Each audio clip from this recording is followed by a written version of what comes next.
나는 평생 너희를 위해 살았다. 그런데 너희는 내가 눈 감기를 기다리면 나눠 먹을 준비를 했구나. 이게 너희가 말한 효도냐? 이게 너희가 바란 나의 마지막이냐? 죄송해요, 아버지. 이 노인은 왜 이렇게 화를 내고 있는 걸까요? 또 자신이 눈 감기를 기다리며 나눠 먹을 준비를 했다는 건 무슨 말일까요? 영상 시작하기에 앞서 구독과 좋아요 눌러주세요. 여러분의 참여는 좋은 이야기를 더 많은 분들에게 전달할 수 있는 기회가 되고 누군가에게 위로와 힐링이 될 수 있습니다. 사람은 누구나 늙습니다. 아무리 강한 사람도, 아무리 돈이 많은 사람도, 아무리 평생을 악착같이 버텨온 사람도 세월 앞에서는 결국 고개를 숙이게 됩니다. 젊었을 때는 그 사실을 머리로는 알면서도 가슴으로는 믿지 않습니다.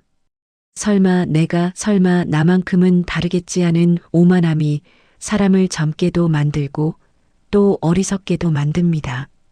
그러나 어느 날 아침 거울 앞에 섰을 때 낯선 노인이 거울 속에서 자신을 바라보고 있다는 것을 깨닫는 순간이 옵니다. 주름진 이마, 흰머리, 손등에 도단한 검버섯, 그리고 무엇보다 예전과 달리 쉽게 지치는 몸. 그 순간 비로소 사람은 인정합니다. 나도 늙었구나 하고. 하지만 늙는다는 것이 곧 무너지는 것을 의미하지는 않습니다. 오히려 어떤 사람들에게는 늙어가는 그 시간이 평생 쌓아온 지혜를 마지막으로 꺼내 쓰는 전장이 되기도 합니다. 살아온 세월만큼의 눈이 생기고, 살아온 세월만큼의 판단력이 생기고, 살아온 세월만큼의 냉정함이 생깁니다. 그리고 그 냉정함이야말로 때로는 젊음보다 훨씬 더 무서운 무기가 됩니다. 오늘 이야기의 주인공, 한상태 회장이 바로 그런 사람이었습니다. 79. 숫자만 놓고 보면 이미 한 세기를 거의 다 살아낸 나이입니다.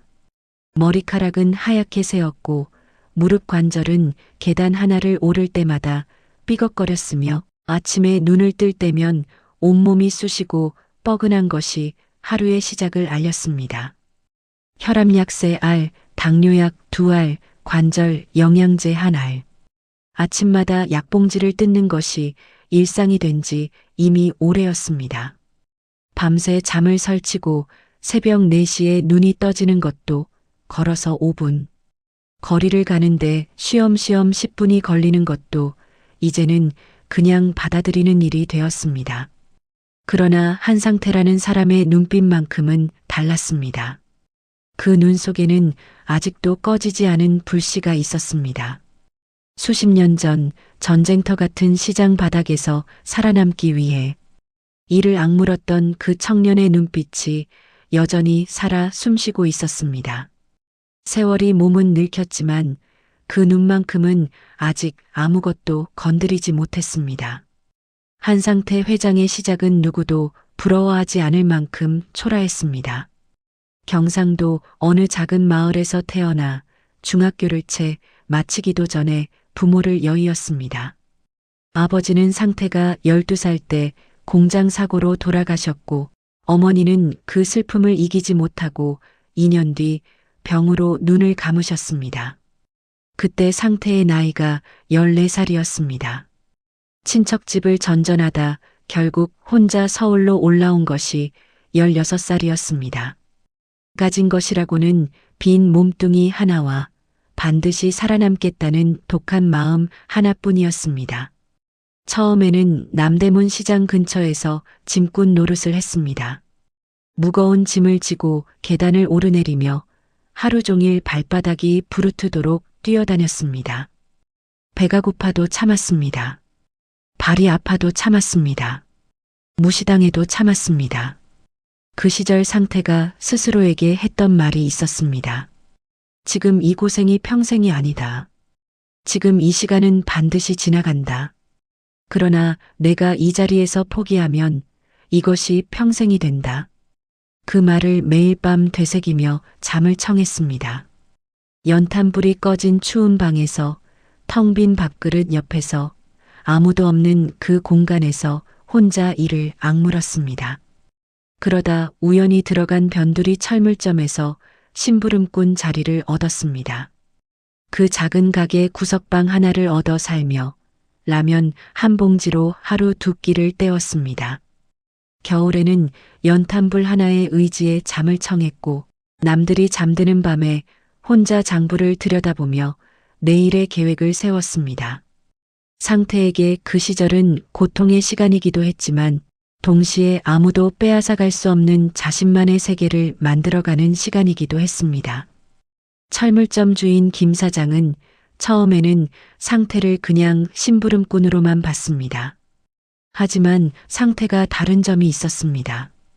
하루 일이 끝나도 그냥 들어가지 않았습니다. 재고를 스스로 파악하고 어떤 물건이 잘 나가고 어떤 물건이 남는지 직접 메모를 했습니다. 손님이 어떤 것을 찾는지 기억해 두었다가 주문을 제안했습니다. 김 사장은 그 젊은이를 주목하기 시작했고 얼마 지나지 않아 영업사원 자리를 맡겼습니다. 상태는 그 기회를 놓치지 않았습니다. 발이 닳도록 거래처를 뛰어다녔고 경쟁사보다 단 하루라도 먼저 고객에게 연락했습니다. 약속 시간보다 30분 일찍 도착하는 것이 원칙이었고 한번 맺은 거래처와는 끝까지 관계를 유지했습니다. 그렇게 몇 년이 지나자 상태의 이름이 철물업계 안에서 조금씩 알려지기 시작했습니다. 30이 되던 해 상태는 작은 창고 하나를 빌렸습니다. 전 재산을 털고 지인에게 빚까지 내서 마련한 창고였습니다. 처음 1년은 정말 힘들었습니다. 거래처가 없었고 자본도 없었고 믿어주는 사람도 없었습니다. 쌀이 떨어진 날에도 일을 나갔습니다. 아파도 병원 갈 시간이 없었습니다. 그러나 상태는 멈추지 않았습니다. 그렇게 하루하루를 버텨내면서 철물점, 심부름꾼에서 영업사원으로, 영업사원에서 작은 창고 하나를 빌린 사업자로, 그리고 마침내 건자재 업계에서 알만한 사람은 다 아는 1000억대 자산을 일군 기업의 회장 자리까지 올라섰습니다. 그것은 기적이 아니었습니다. 피와 땀과 눈물로 한 계단씩 쌓아 올린 오직 인간의 의지로만 가능한 성취였습니다. 상태는 그 길을 걸어오는 동안 단 한 번도 누군가에게 손 벌린 적이 없었습니다. 단 한 번도 뒤를 돌아보며 포기하고 싶다고 생각한 적이 없었습니다. 앞만 보고 오직 앞만 보고 달려온 인생이었습니다. 그런데 지금 그 모든 것이 위태롭습니다. 1000억의 자산이 흔들리는 것이 아닙니다. 그 돈을 지키는 것보다 훨씬 더 중요한 무언가가 한 상태라는 사람의 존엄이, 그의 마지막 시간이, 그리고 그가 평생 쌓아온 모든 것이 누군가에 의해 조용히 아무도 모르게 잠식당하고 있었습니다. 상태의 첫 번째 결혼은 32살 때였습니다. 같은 동네 출신의 순박한 여자였습니다. 가진 것 없이 살면서도 불평 한마디 없이 상태 곁을 지켜준 사람이었습니다. 지우와 서윤, 두 딸을 낳고 열심히 살았습니다. 하지만 상태가 사업에 전념하는 동안 아내는 병을 키웠습니다. 검사를 받았을 때는 이미 늦어 있었습니다. 상태가 회사를 일으키던 그 눈부신 시절, 아내는 조용히 병상에서 세상을 떠났습니다. 상태는 그것이 평생의 죄라고 생각했습니다. 돈을 버느라 아내 곁에 있어주지 못한 것, 그 죄책감이 한동안 그를 무겁게 짓눌렀습니다. 그렇게 15년을 혼자 살았습니다. 딸들이 출가하고 넓은 집에 혼자 남겨졌을 때 외로움이라는 것이 무엇인지 처음으로 실감했습니다. 새벽 2시에 눈이 떠져서 물 한 잔 마시러 부엌에 나갔을 때 그 적막함이 온몸을 감싸오던 그 느낌, 밥상을 차려도 맞은편 자리가 비어있는 그 느낌, 그것이 쌓이고 쌓이다 보니 재혼 권유를 해오는 지인들의 말이 귀에 들어오기 시작했습니다. 그리고 미란을 만났습니다. 미라는 50살이었고 상태보다 29살이 어렸습니다. 조용하고 단정했습니다. 처음 만났을 때 상태에게 잘 보이려 안달하지 않았습니다. 오히려 수수하게 앉아서 자신의 이야기를 차분하게 했습니다. 전 남편과 일찍 헤어졌고 혼자 살아왔다고 했습니다. 상태는 그 모습이 마음에 들었습니다. 튀지 않고 욕심 없어 보이는 그 모습이. 결혼한 이후 10년 동안 미라는 겉으로는 상태를 잘 챙겼습니다. 약 챙겨주는 것, 병원 예약하는 것, 아침 식사 준비하는 것. 딸들이 뜸해졌을 때도 미라는 꾸준히 그 자리를 지켰습니다. 주변 사람들은 복 받으셨다고 했고 상태도 크게 불만이 없었습니다. 그런데 어느 날부터였습니다. 미란이 아침마다 타서 건네주는 차 한 잔. 그것을 마시고 나면 머리가 무거워지고 몸이 가라앉는 느낌이 들었습니다. 잠이 쏟아지는데 그 잠이 깨고 나서도 개운하지 않고 오히려 더 멍한 느낌이 남았습니다. 생각이 흐릿해지고 집중이 안 되고 방금 무언가를 하려 했는데 그게 무엇인지 잊어버리는 일이 잦아졌습니다. 처음 한두 번은 그냥 넘겼습니다. 나이가 드니 피로가 쌓이는 거라고, 혈압약과 섞여서 그런 거라고 스스로를 달랬습니다. 하지만 3번, 4번, 5번이 지나도 같은 증상이 반복되자 상태의 머릿속에 하나의 의심이 싹트기 시작했습니다. 이 차에 무언가가 들어있다. 그것은 직감이었습니다. 평생 장사를 하면서 수백 명의 사람을 상대해온 상태의 육감이 보내는 경고였습니다. 거짓말하는 사람의 눈빛, 뒤통수를 치려는 사람의 태도, 겉과 속이 다른 사람의 말투. 그것들을 수십 년 동안 읽어온 상태였습니다. 그리고 이제 그 예리한 레이더가 가장 가까이 있는 사람을 향하고 있었습니다. 함께 밥을 먹고 같은 이불 아래 잠을 자고 10년을 부부라 불러온 그 여자를 향해서 상태는 서두르지 않기로 했습니다. 사업을 하면서 배운 것 중 하나가 섣불리 패를 내보이면 진다는 것이었습니다. 상대가 먼저 움직이게 해야 합니다. 상대의 전모가 드러날 때까지 기다려야 합니다. 그리고 모든 패가 상대 손에 들어간 것처럼 보이는 그 순간 단번에 뒤집어야 합니다. 상태는 우선 조용히 관찰을 시작했습니다. 미란의 행동 패턴은 생각보다 치밀했습니다. 상태가 낮잠을 자거나 서재에 있을 때 미란은 습관적으로 전화 통화를 했습니다. 목소리를 낮추고 방문을 닫고 가끔은 베란다로 나가서 통화를 했습니다. 받는 사람이 누구인지는 알 수 없었지만 그 태도만으로도 충분했습니다. 뭔가 숨기고 있다는 것이. 상태는 어느 날 서재 문을 살짝 열어두고 소파에 누운 척하면서 미란의 통화를 엿듣는데 성공했습니다. 거실에서 낮게 속삭이는 미란의 목소리가 흘러들어왔습니다. 그리고 그 순간 상태의 심장은 얼음처럼 굳어버렸습니다. 응, 진수야. 얼마 안 남았어. 걱정 마. 내가 다 알아서 할 테니까. 영감이 지장 한 번만 찍으면 끝나는 거야. 그 다음은 내 거야 다. 진수. 미란이 전 남편과의 사이에서 낳은 아들이었습니다.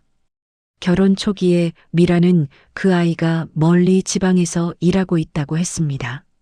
상태는 굳이 들여다보지 않았습니다.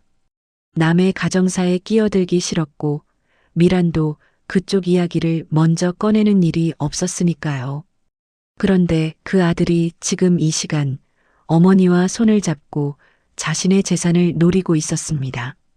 상태는 그날 밤 잠을 이루지 못했습니다. 창밖으로 서울 야경이 펼쳐져 있었지만 그 화려한 불빛들이 전혀 아름답게 느껴지지 않았습니다. 천장을 바라보며 그는 오랫동안 생각했습니다. 당장 미란을 추궁할 것인가? 아니면 법적인 조치를 취할 것인가? 아니면 조용히 이혼 절차를 밟을 것인가? 그러나 상태가 내린 결론은 그 어느 것도 아니었습니다. 죽는 신용을 하자. 그것은 단순한 복수가 아니었습니다. 그것은 진실을 보기 위한 가장 확실한 방법이었습니다. 아픈 척, 무너지는 척, 정신이 흐려지는 척 함으로써 주변에 있는 모든 사람들의 진짜 얼굴을 보는 것. 상태는 평생 사업을 하면서 사람을 잘못 보면 모든 것을 잃는다는 사실을 누구보다 잘 알았습니다. 그리고 지금 그는 가장 중요한 사람들, 자신의 아내와 자식들을 마지막으로 한번 제대로 보고 싶었습니다. 그들이 정말 자신을 사랑하는지 아니면 자신의 이름 뒤에 붙은 숫자를 사랑하는지를. 다음 날 아침 상태는 가장 먼저 믿을 수 있는 사람을 불렀습니다. 김비서. 그는 상태가 빈손으로 창고 하나를 빌리던 시절부터 함께한 사람이었습니다. 상태가 자본도 없고 신용도 없던 그때 자기 월급을 담보로 내어주며 첫 번째 거래를 가능하게 해준 사람이었습니다. 그 이후로도 30년을 한결같이 상태 곁에 있었습니다. 아들도 딸도 믿을 수 없는 지금 상태에게 김비서는 유일하게 등을 맡길 수 있는 사람이었습니다. 상태는 김비서를 따로 불러 모든 것을 털어놓았습니다. 미란에 대한 의심, 도청에서 들은 내용, 그리고 앞으로 하려는 계획까지. 김비서는 말없이 끝까지 들었습니다. 그리고 이렇게 말했습니다. 회장님, 제가 다 준비하겠습니다. 그 말 한마디가 오랫동안 차갑게 굳어있던 상태의 가슴 한구석을 조금 녹였습니다. 이틀 뒤 김비서가 소형 도청 장치를 가져왔습니다. 거실 전등 갓 안쪽에 하나, 주방 환풍기 옆에 하나, 안방과 거실 경계 문틀 위에 하나, 그리고 서재 책상 서랍 안쪽에는 소형 녹화 카메라도 설치했습니다. 미란이 서재를 드나들 때를 대비한 것이었습니다. 준비가 끝났습니다. 이제는 연기를 시작할 차례였습니다. 상태는 오래된 지인 의사에게 부탁해 가짜 진단서를 만들었습니다. 상세 불명의 인지기능 저하, 경도, 치매 의심 소견이라고 적힌 그 서류를 서재 책상 위에 아무렇게나 흘려두었습니다. 마치 진료를 받고 와서 대충 던져놓은 것처럼. 미란이 서재 청소를 하다가 그 서류를 발견하는 건 시간 문제였습니다. 그리고 예상대로 그날 저녁 미란은 상태의 얼굴을 유독 오래 들여다보았습니다. 걱정하는 눈빛인지 계산하는 눈빛인지 분간하기 어려운 표정으로요. 저녁 밥상 앞에 마주 앉아서도 미란은 말이 없었습니다. 무언가를 생각하고 있다는 것이 느껴졌습니다. 상태는 그 눈빛을 온몸으로 느끼면서도 표정 하나 흔들리지 않았습니다. 그는 저녁 식사를 하는 도중 갑자기 수저를 내려놓고 허공을 바라보았습니다. 여보, 오늘 날씨가 왜 이렇게 춥지? 우리 어머니 밥은 드셨나 몰라. 미란이 굳어지는 것이 느껴졌습니다. 미란 회장님, 어머님은 오래전에 돌아가셨잖아요. 상태는 멍한 표정으로 고개를 끄덕이다가 다시 밥숟가락을 들었습니다. 연기에 막이 올랐습니다. 그날부터 상태는 조금씩 천천히 치매 환자처럼 행동하기 시작했습니다. 가끔 엉뚱한 이야기를 했고 밥을 먹다가 멍하니 창밖을 바라보기도 했으며 자기 방 화장실을 찾지 못하고 복도를 헤매는 척도 했습니다. 어느 날은 50년 전에 돌아가신 어머니 이름을 불렀고 어느 날은 미란에게 당신 누구야? 우리 집에 왜 있어? 라고 소리를 질렀습니다. 하지만 그의 머릿속은 그 어느 때보다 맑고 차갑게 돌아가고 있었습니다. 이어폰을 통해 들어오는 미란의 통화 내용을 하나도 빠짐없이 기억했고 김비서에게 전달했습니다. 날짜별로, 내용별로 모두 기록되었습니다. 미란은 처음에는 조심스럽게 상태를 관찰했습니다. 그러다 며칠이 지나자 행동이 달라지기 시작했습니다. 전에는 상태 앞에서 하지 않던 전화 통화를 이제는 같은 방에서도 스스럼 없이 했습니다. 상태가 이미 정신이 오락가락한다고 판단한 것인지 경계심이 현저히 낮아진 것이 느껴졌습니다. 마치 감시자가 잠든 것을 확인한 사람처럼 미라는 점점 본 모습을 드러내기 시작했습니다. 어느 날 오전 미라는 거실 소파에 앉아 전화 통화를 했습니다. 상태는 안방에 누운 척하면서 이어폰을 통해 그 대화를 고스란히 들었습니다. 미란의 목소리는 상태가 알던 목소리와 전혀 달랐습니다. 낮고 차갑고 계산적이었습니다. 응, 맞아. 영감이 이제 헛소리 시작했어. 딱 타이밍 맞춰가고 있어. 이번 주 안에 지장 찍어서 공증 받으면 끝이야. 진수 너 빚도 그때 한꺼번에 다 정리해. 조폭들한테 쫓기는 것도 이번이 마지막이 되는 거야.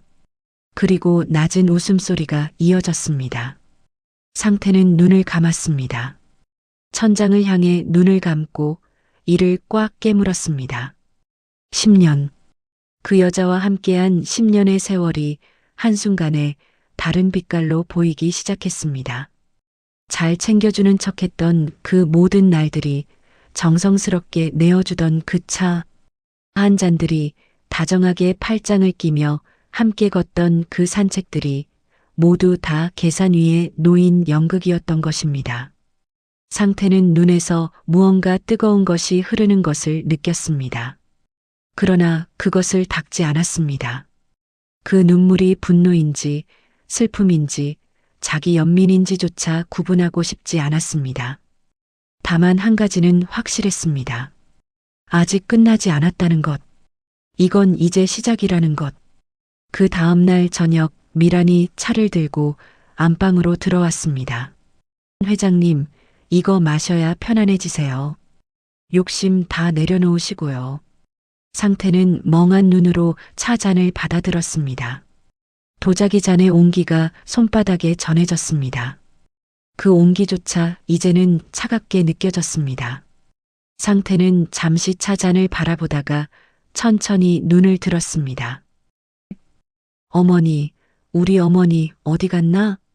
차 잔이 손에서 미끄러져 바닥으로 떨어졌습니다. 도자기 파편이 사방으로 흩어졌습니다. 미라는 황급히 걸레를 가져왔습니다. 그리고 무릎을 꿇고 바닥을 닦으면서 상태의 눈치를 살폈습니다.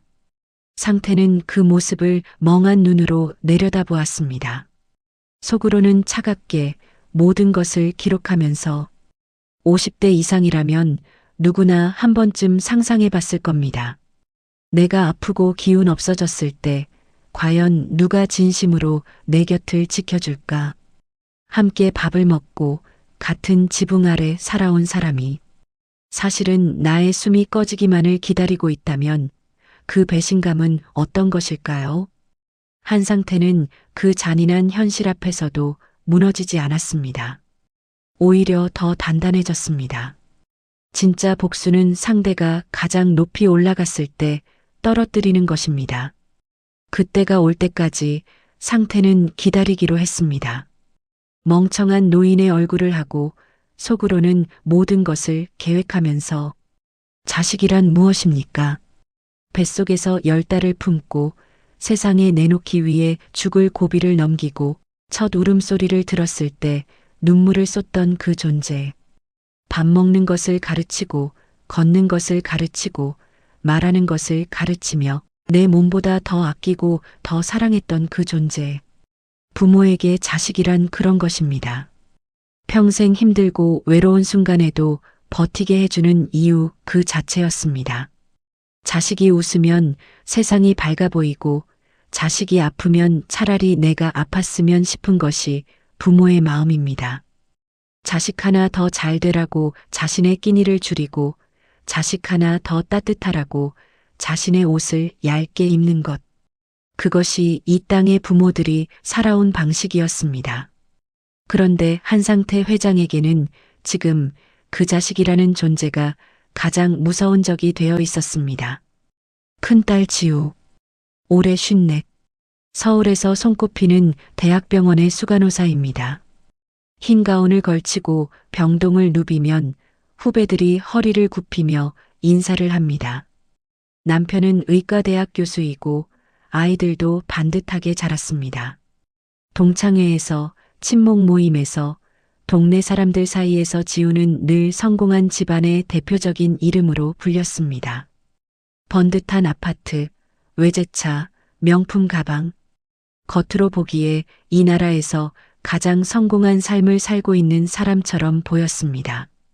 하지만 그 성공의 뿌리가 어디에 있는지를 아는 사람은 많지 않았습니다. 지우의 대학 등록금은 아버지가 냈습니다. 대학원 학비도 아버지가 댔습니다. 결혼할 때 신혼집을 마련해 준 것도 아버지였습니다. 남편이 교수가 될 수 있었던 것도, 지우가 유학을 다녀올 수 있었던 것도 아버지의 돈이 없었으면 불가능했습니다. 지우의 화려한 외관 뒤에는 한상태라는 사람의 피땀이 고여 있었습니다. 그러나 지우는 그 사실을 스스로에게조차 잘 인정하지 않았습니다. 내가 노력해서 이 자리에 온 것이라고, 내가 능력이 있어서 이렇게 된 것이라고 믿고 싶었습니다. 그리고 그 믿음이 쌓이고 쌓여 이제는 아버지를 바라보는 눈빛이 달라져 있었습니다. 자신을 만들어준 아버지가 아니라 아직 처리되지 않은 자산으로. 막내 서윤, 올해 46, 서울 외곽에서 작은 한식당을 운영하고 있습니다. 남편과는 이미 오래전에 별거 상태이고 식당 빚이 적지 않게 쌓여 있다는 것을 상태는 알고 있었습니다. 서윤은 어릴 때부터 손재주가 좋고 음식을 잘했습니다. 상태는 그것이 기특해서 서윤이 식당을 열겠다고 했을 때 초기 자금을 지원했습니다. 그러나 장사란 것이 솜씨만으로 되는 것이 아니었습니다. 자릿세가 오르고 손님이 줄고 코로나 시기를 겪으면서 빚이 쌓였습니다. 서윤은 그때마다 아버지에게 손을 내밀었습니다. 전화기 너머에서 들려오는 목소리는 언제나 애교 섞인 어리광이었습니다. 아빠, 나야. 잘 지냈어? 아빠 목소리 듣고 싶어서. 그리고 어느 시점이 되면 반드시 돈 이야기가 나왔습니다. 아빠, 사실 식당이 좀 어려워서. 아빠, 이번 한 번만. 상태는 그때마다 내어줬습니다. 딸이 어렵다는데 모른 척할 수가 없었습니다. 그게 부모 마음이었으니까요. 그런데 이제 그 두 딸이 아버지가 죽어가고 있다는 소식을 듣고 달려왔습니다. 아버지의 손을 잡으러 온 것이 아니었습니다. 상태가 가짜 진단서를 흘리고 치매 증상을 흉내낸 지 며칠이 지나지 않아 미란이 딸들에게 연락을 했습니다. 아버지 상태가 심상치 않아. 빨리 올라와 봐. 그 말 한마디에 지우와 서윤은 부랴부랴 달려왔습니다. 지우는 진료를 중간에 빠져나왔다고 했고 서윤은 식당 문을 임시로 닫고 올라왔다고 했습니다. 지우는 도착하자마자 안방으로 향했습니다. 침대에 누워 천장을 바라보고 있는 상태의 손을 잡고 걱정 가득한 눈빛으로 들여다보았습니다.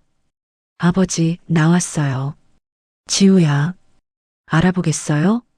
상태는 멍하게 지우를 올려다보다가 천천히 고개를 끄덕였습니다.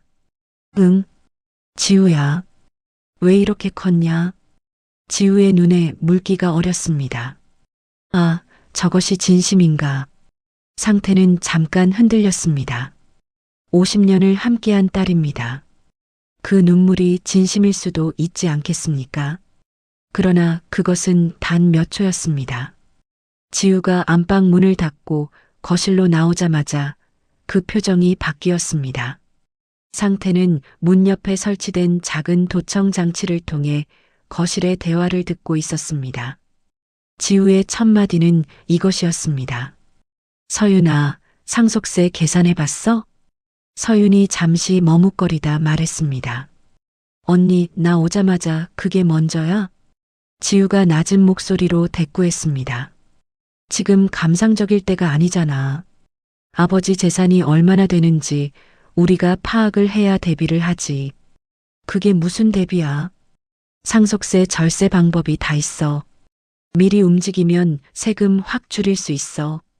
근데 아버지 치매 진행되면 법적 대리권도 문제가 생기거든. 빨리 서류를 정리해둬야 해. 상태는 귀에 꽂힌 이어폰을 통해 그 말들을 하나도 빠짐없이 들었습니다. 손이 가볍게 떨렸습니다. 그러나 그는 여전히 천장을 보고 누운 채였습니다. 거실에서는 대화가 계속됐습니다. 서윤의 목소리가 낮아졌습니다. 언니, 아버지 인감 어디 있는지 알아? 새어머니가 다 가지고 있는 거 아니야? 지우가 낮게 대꾸했습니다. 그러니까 내가 새어머니랑 얘기를 해봐야 한다는 거야. 우리가 딸인데 우리 몫은 챙겨야지. 언니는 참 냉정하다. 근데 언니, 금고 비번 알지? 서윤아, 울음 그쳐. 지금 그게 중요해? 아버지 인감 어디 있는지 찾아내는 게 급선무야. 짧은 침묵이 흘렀습니다. 그리고 지우가 말했습니다. 몰라. 근데 아버지 서재에 뭔가 있을 거야. 내가 한번 봐야겠어. 상태의 눈이 천천히 감겼습니다. 눈꺼풀 뒤로 뜨거운 것이 차올랐습니다. 50년 전 어린 지우가 열이 펄펄 끓던 날 밤이 생각났습니다. 지방 출장 중이었는데 전화를 받고 밤새 기차를 타고 달려왔습니다. 역에서 집까지 택시도 없어서 짐을 들고 뛰었습니다. 열을 재고 물수건을 이마에 얹어주고 밤새 그 작은 손을 잡고 앉아 있었습니다. 지우가 눈을 떴을 때 처음 한 말이 무엇이었는지 아직도 기억합니다. 아빠 왔어? 그 목소리가 지금 이 목소리와 같은 사람에게서 나온 것입니까? 상태는 생각했습니다. 내가 무언가 잘못한 것인가? 아니면 이것이 세상의 이치인가? 돈이 크면 사람도 변하는 것인가? 아니면 원래 그런 사람이었는데 내가 보지 못한 것인가? 내가 너무 많이 줬기 때문인가?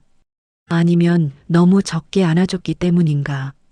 상태는 그 질문들 앞에서 오랫동안 멈춰 있었습니다. 그리고 끝내 답을 내리지 못했습니다. 그것이 더 슬픈 일이었습니다. 서윤이 안방으로 들어왔습니다. 침대 옆에 무릎을 꿇고 앉아 아버지의 손을 잡으며 울음을 터뜨렸습니다. 아빠 나야. 서윤이야. 아빠 괜찮아? 아빠. 그 울음소리는 진심처럼 들렸습니다. 상태는 서윤의 손을 가볍게 쥐어주었습니다. 서윤은 울면서 말했습니다. 아빠, 나 아빠 없으면 어떡해. 나 진짜 아빠 필요해. 상태는 그 말을 들으며 눈을 감았습니다. 어쩌면 이것은 진심일 수도 있었습니다. 아버지가 필요한 것도 사실이고 눈물도 사실일 수 있습니다. 하지만 그 진심 옆에 다른 진심도 함께 있었습니다. 조금 전 거실에서 나누던 그 이야기들, 금고 비번, 인감 상속세, 두 가지 진심이 동시에 한 사람 안에 있을 수 있다는 것. 그것이 어쩌면 인간의 가장 솔직한 민낯일 수도 있었습니다. 그날 저녁 식사 자리에서 상태는 처음으로 모든 가족이 한 식탁에 모이는 광경을 경험했습니다. 미란이 음식을 차렸고 지우와 서윤이 마주 앉았고 상태는 그 중간에 앉았습니다. 겉에서 보면 평화로운 가족의 저녁 식사처럼 보였습니다. 봄날 저녁 따뜻한 불빛 아래 모인 가족. 누가 보아도 행복한 장면이었습니다. 하지만 상태의 눈에는 달리 보였습니다. 미라는 가끔 지우와 눈을 마주쳤고 그 눈빛에는 무언의 교환이 있었습니다. 지우는 상태의 반찬 접시를 챙겨주면서 자연스럽게 아버지, 많이 드세요라고 했지만 그 손끝에는 온기가 없었습니다. 서윤은 국을 떠주면서 아빠, 이거 좋아하잖아라고 했지만 눈은 테이블 위에 열쇠꾸러미를 향하고 있었습니다. 지우의 남편, 교수 사위도 그날 저녁 합류했습니다. 사위는 상태에게 공손하게 인사를 하며 장인어른 많이 힘드시겠어요라고 말했습니다. 하지만 상태는 알아챘습니다. 사위의 눈이 거실 한쪽에 놓인 골동품 도자기 항아리 쪽으로 가끔 향하고 있었다는 것을, 오래전 경매에서 사온 꾀값이 나가는 물건이었습니다. 상태는 밥을 천천히 씹으면서 생각했습니다. 이 사람들에게 나는 무엇인가? 아버지인가? 돈인가? 남편인가? 금고인가? 장인어른인가? 재산 목록인가? 그 답을 이미 알면서도 그는 그 질문을 멈출 수가 없었습니다. 식사가 끝나고 상태는 안방으로 물러났습니다. 지우와 서윤이 나누는 대화가 다시 이어폰으로 흘러들어왔습니다. 지우가 낮은 목소리로 말했습니다. 아버지, 오늘 상태 보니까 빠르면 올 안에도 가능해 보여. 서윤이 대꾸했습니다. 그러면 이 집은 언니가 가져가고 공장 부지는 놔주는 거지? 그건 나중에 이야기하고 일단 새어머니 문제가 있잖아. 새어머니가 제일 문제지. 재혼이니까 법적으로 어떻게 되는 거야? 지우가 낮게 말했습니다. 법무법인 한 군데 알아봤어. 재혼 배우자도 법정 상속분이 있거든. 그걸 최대한 줄이는 방향으로 가야지. 서윤이 한숨을 쉬었습니다. 그러면 새어머니가 순순히 동의해? 쉽지 않겠는데. 지우가 잠시 침묵하다 말했습니다. 동의하게 만들어야지. 방법이 있어. 그 대화가 이어지는 동안 상태는 이불을 끌어올렸습니다. 그 방 안에 누군가 숨쉬고 있다는 것을, 그 대화의 주인공이 바로 옆방에서 두 귀로 듣고 있다는 것을 그들은 알지 못했습니다. 그들에게 상태는 이미 숨쉬는 시체였습니다. 아직 심장이 뛰고 있는데, 아직 눈을 뜨고 밥을 먹고 있는데 그들의 대화 속에서 아버지는 이미 처리해야 할 문제로 변환되어 있었습니다. 5080세대 여러분, 이 이야기가 낯설지 않으시죠? 자식 잘 키우려고 평생을 바쳤는데 정작 힘이 빠지고 나니 그 자식들이 아버지를, 어머니를 언제 끝날까 하는 눈빛으로 바라본다는 것. 그게 남의 이야기가 아니라는 것을 우리는 다 알고 있습니다. 가진 것이 많든 적든 자식을 위해 모든 것을 바쳐온 부모라면 언젠가 한 번쯤은 그 차가운 눈빛과 마주한 경험이 있으실 겁니다. 자식에게 모든 것을 주었는데 돌아오는 것이 외면이라면, 자식을 위해 내 노후를 포기했는데 돌아오는 것이 계산이라면, 그 허탈함은 어떤 말로도 표현이 안 됩니다. 한 상태는 그 잔인한 현실을 침대 위에서 온몸으로 받아내고 있었습니다. 하지만 그의 마음 한편에는 아직 마지막 신락 같은 희망이 남아 있었습니다. 어쩌면 내가 잘못 들은 것일 수도 있다. 어쩌면 저 아이들이 겉으로는 저래도 속으로는 다를 수도 있다. 그 희망이 완전히 부서지는 순간은 생각보다 훨씬 빨리 찾아왔습니다. 사람은 제 욕심이 크면 클수록 조심성이 없어집니다. 처음에는 조심하고 눈치 보고 발걸음을 최대한 조용히 내딛습니다. 하지만 목표가 눈앞에 보이기 시작하면 욕심이 눈을 가립니다. 멀쩡히 들이운 함정도 보이지 않게 됩니다. 그것이 탐욕의 본질입니다. 그리고 탐욕은 반드시 꼬리를 남깁니다. 아무리 잘 숨겨도, 아무리 철저히 감춰도 탐욕이 남긴 흔적은 언젠가 반드시 누군가의 눈에 밟히게 되어 있습니다. 재혼 아내 미란도 그랬습니다. 미란에게는 숨겨둔 아들이 있었습니다. 진수, 전 남편과의 사이에서 낳은 아이였지만 상태와 재혼한 후로는 그 아이에 대해 일부러 언급을 피해왔습니다. 진수가 인천 쪽에서 일한다고만 했고 상태도 굳이 파고들지 않았습니다. 서로의 과거에 대해 묻지 않는 것이 이 결혼의 암묵적인 규칙이었으니까요. 그러나 진수의 실상은 달랐습니다. 그는 몇 년 전부터 도박판에 발을 들여놓았고 빚이 눈덩이처럼 불어나 있었습니다.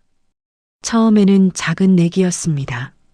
친구들끼리 화투를 치다가 그것이 커지고 더 커지고 결국 강원랜드를 넘어 불법 도박 사이트까지 손을 댔습니다. 조폭 소속 사채업자들에게 수억 원을 빌렸고 상환 기한이 한참 지난 상태였습니다. 매일같이 협박 전화가 왔고 가끔은 직접 찾아와 위협을 했습니다. 진수의 집 앞에 낯선 차가 세워져 있는 일이 다반사가 됐고 한 번은 골목에서 얻어맞기도 했습니다. 미라는 그 사실을 알고도 상태에게 말하지 않은 채 혼자 그 불을 끄려고 버텨왔습니다. 자신의 월급으로 그리고 상태가 생활비로 준 돈 중 일부를 빼돌려서 하지만 혼자의 힘으로는 한계였습니다. 빚은 이자가 붙어 더 커지고 있었고 협박은 점점 거칠어지고 있었습니다. 그리고 그 해결책으로 미란이 선택한 것이 바로 상태의 재산이었습니다. 아들의 빚을 갚기 위해 아들에게 안전한 미래를 주기 위해 10년을 함께 살아온 남편의 노후를 이용하기로 한 것입니다. 처음에는 망설였습니다. 상태가 나쁜 사람이 아니라는 것을 미란도 알았으니까요. 하지만 어느 순간 그 망설임이 사라졌습니다. 아들을 살려야 한다는 모성이 인간으로서의 양심보다 더 크게 자라났습니다. 그것이 사람의 이야기입니다. 옳고 그름을 알면서도 자식 앞에서는 옳고 그름이 뒤집히는 그 이야기. 미라는 계획을 구체화했습니다. 상태가 치매 증상이 심해지면 성년 후견인을 지정하도록 법원에 신청할 수 있습니다. 후견인이 되면 상태의 모든 재산을 법적으로 관리할 수 있게 됩니다. 그 후견인 자리를 자신이 가져오는 것이 첫 번째 목표였습니다. 두 번째는 상태의 지장이 찍힌 서류를 만들어두는 것이었습니다. 재산 신탁 계약서, 주식 양도 서류, 부동산 처분 동의서. 그래서 미란이 선택한 방법이 차에 수면제를 타는 것이었습니다. 처음에는 소량을 넣었습니다. 그러다 상태가 치매 증상을 보이기 시작하자 양을 늘렸습니다. 완전히 의식을 흐려놓고 지장을 찍을 계획이었습니다. 하지만 미라는 몰랐습니다.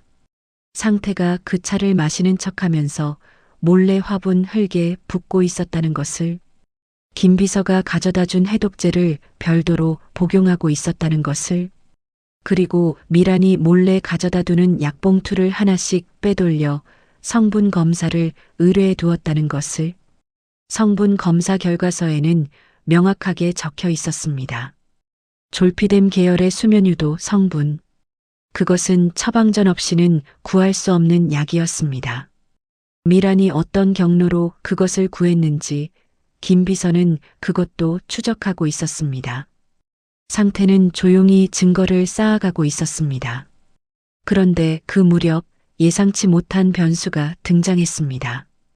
큰딸 지우였습니다. 수간호사로 10년을 일해온 지우는 병원 안에서 일어나는 일들을 누구보다 잘 알았습니다. 약물이 사람의 몸에 어떤 영향을 미치는지, 어떤 증상이 자연스러운 노화이고 어떤 증상이 인위적으로 만들어진 것인지를. 지우는 아버지를 만나러 온 날 무언가 이상하다는 것을 직감했습니다.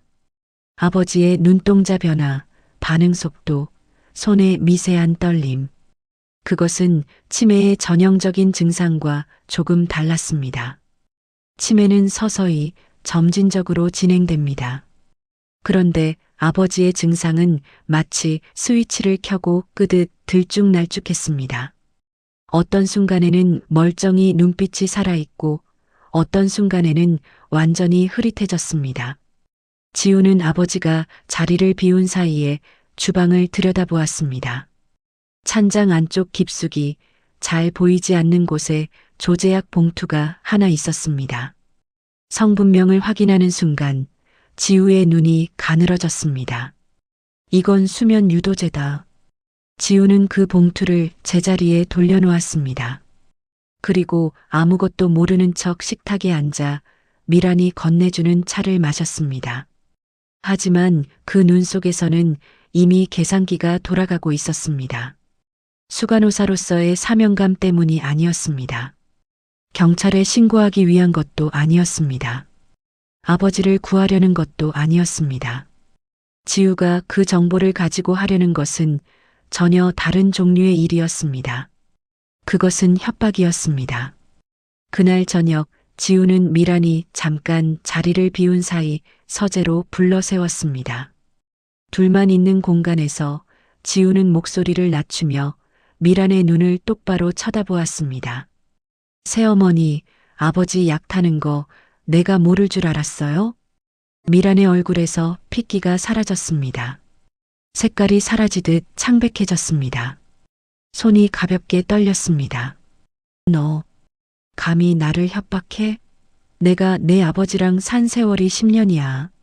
지우는 표정 하나 흔들리지 않았습니다. 오히려 목소리가 더 낮아졌습니다. 10년 간병비 치고는 이 집이 너무 비싸잖아요. 반씩 나눠요, 우리. 미란이 눈을 가늘게 뜨며 지우를 바라보았습니다. 내가 지금 나랑 거래하자는 거야? 지우가 의자에 앉으며 다리를 꼬았습니다. 거래라고 하기엔 내가 가진 패가 훨씬 많죠. 약 성분 분석 결과 새어머니가 약국에서 처방전 없이 약을 구매한 경로 그리고 아드님이랑 나눈 통화 기록. 미란의 얼굴이 굳어졌습니다. 어디서 그걸? 중요하지 않아요. 중요한 건 내가 이걸 경찰에 가져가느냐 아니면 우리끼리 조용히 해결하느냐 그거잖아요. 침묵이 흘렀습니다. 서로를 바라보는 두 여자. 한쪽은 남편의 재산을 삼키려는 아내였고 다른 한쪽은 그 사실을 무기로 더 많은 지분을 챙기려는 딸이었습니다. 어느 쪽도 착하지 않았습니다. 어느 쪽도 한 상태를 걱정하고 있지 않았습니다. 너, 감히 나를 협박해? 내가 내 아버지랑 산 세월이 10년이야. 10년 간병비 치고는 이 집이 너무 비싸잖아요. 반씩 나눠요, 우리. 미라는 잠시 침묵하다가 낮게 물었습니다. 어떻게 하면 되겠어? 지우가 목소리를 낮추며 말했습니다. 아버지 돌아가시고 나면 부동산 절반은 내 쪽으로 넘겨요. 새어머니는 현금 챙기면 되잖아. 우리 둘 다 원하는 거 얻으면 되는 거야. 미란이 천천히 고개를 끄덕였습니다. 알았어. 단, 이 이야기는 서윤이한테도 비밀이야. 지우가 냉소적으로 웃었습니다. 당연하죠. 서윤이는 식당 빚이나 갚으면 돼. 악수는 없었습니다. 하지만 거래는 성립됐습니다. 두 사람이 가장 더럽고 가장 확실한 방식으로 손을 잡은 순간이었습니다. 상태는 그 장면을 서재 문 뒤 통로에 서서 도청 장치를 통해 모두 들었습니다.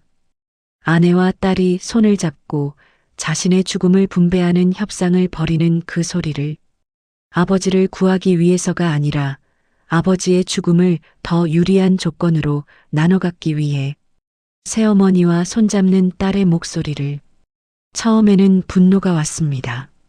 그 분노는 불꽃처럼 치솟았습니다. 당장 문을 열고 나가 모든 것을 뒤집어 엎고 싶었습니다. 소리를 지르고 싶었습니다. 내가 지금 무슨 짓을 하고 있는지 아느냐고. 하지만 상태는 참았습니다. 아직 때가 아닙니다. 진짜 사자는 뛰기 전에 웅크립니다.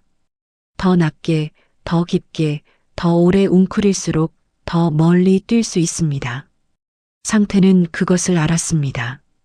평생 사업을 하면서 배운 가장 중요한 교훈이 바로 그것이었으니까요.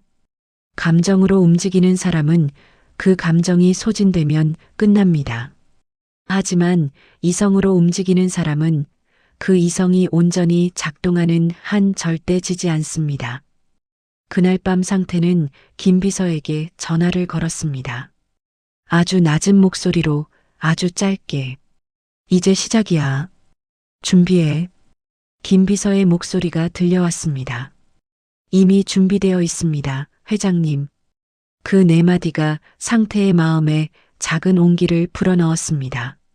세상 모든 사람이 자신을 버린 것 같은 그 순간에 여전히 이 편에 서 있는 사람이 한 명 있다는 것. 그것만으로도 버틸 수 있었습니다. 요양원이라는 단어가 있습니다. 그 단어를 처음 들었을 때 사람들은 어떤 생각을 합니까? 편안한 노후, 전문적인 케어, 충분한 휴식. 그런 좋은 이미지도 있겠지만 솔직히 말하면 많은 분들이 그 단어에서 먼저 떠올리는 것은 다를 겁니다.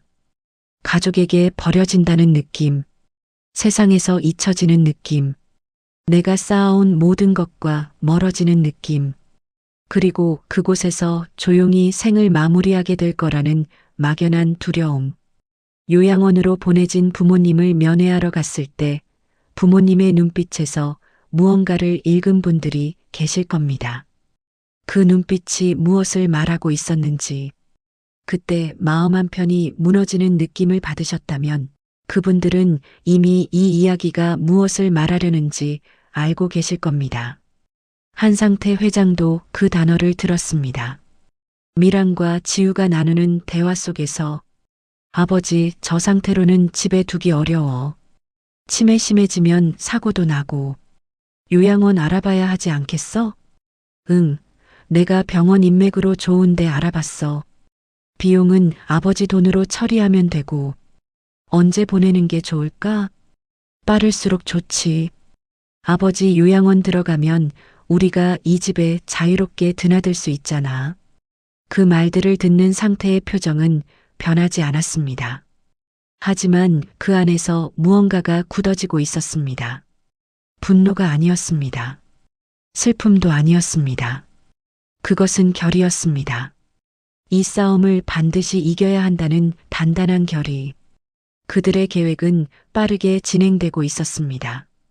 미라는 이미 상태의 주식을 자기 아들 진수의 명의로 돌릴 준비를 끝냈습니다. 공증인을 섭외해 두었고 필요한 서류 양식도 모두 갖춰 놓았습니다. 상태가 지장 하나만 찍으면 됐습니다. 하지만 상태가 멀쩡한 상태에서 그 서류에 도장을 찍을 리 없었습니다. 그래서 선택한 방법이 완전히 의식을 잃게 만든 다음 손을 잡아 인장을 누르는 것이었습니다. 그것은 엄연한 범죄였지만 미라는 이미 그 선을 넘을 준비가 되어 있었습니다. 큰딸 지우는 병원 인맥을 총동원했습니다.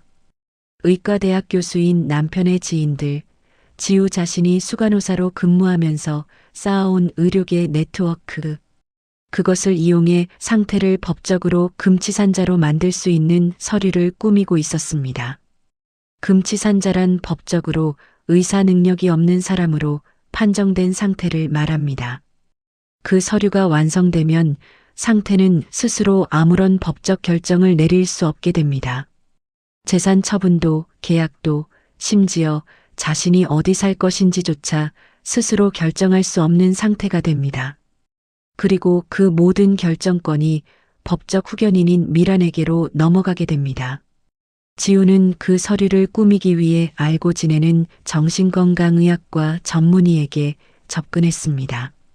밥 한 번 사는 것으로, 그리고 향후 병원 거래에서 편의를 봐주겠다는 약속으로 실제 진단 없이 치매 진단서를 발급받으려 했습니다. 그 전문의가 처음에는 거절했습니다. 하지만 지우는 포기하지 않았습니다. 2번, 3번 접근하면서 조건을 높여갔습니다. 막내 서유는 또 다른 방향으로 움직였습니다. 자신이 챙길 수 있는 것을 먼저 챙기기로 한 것입니다. 서유는 몇 년 전 아버지가 잠깐 언급했던 비자금 이야기를 기억하고 있었습니다. 해외 계좌 또는 국내 차명 계좌에 숨겨둔 돈이 있다는 이야기. 당시 아버지는 술이 약간 취한 상태에서 웃으며 말했습니다.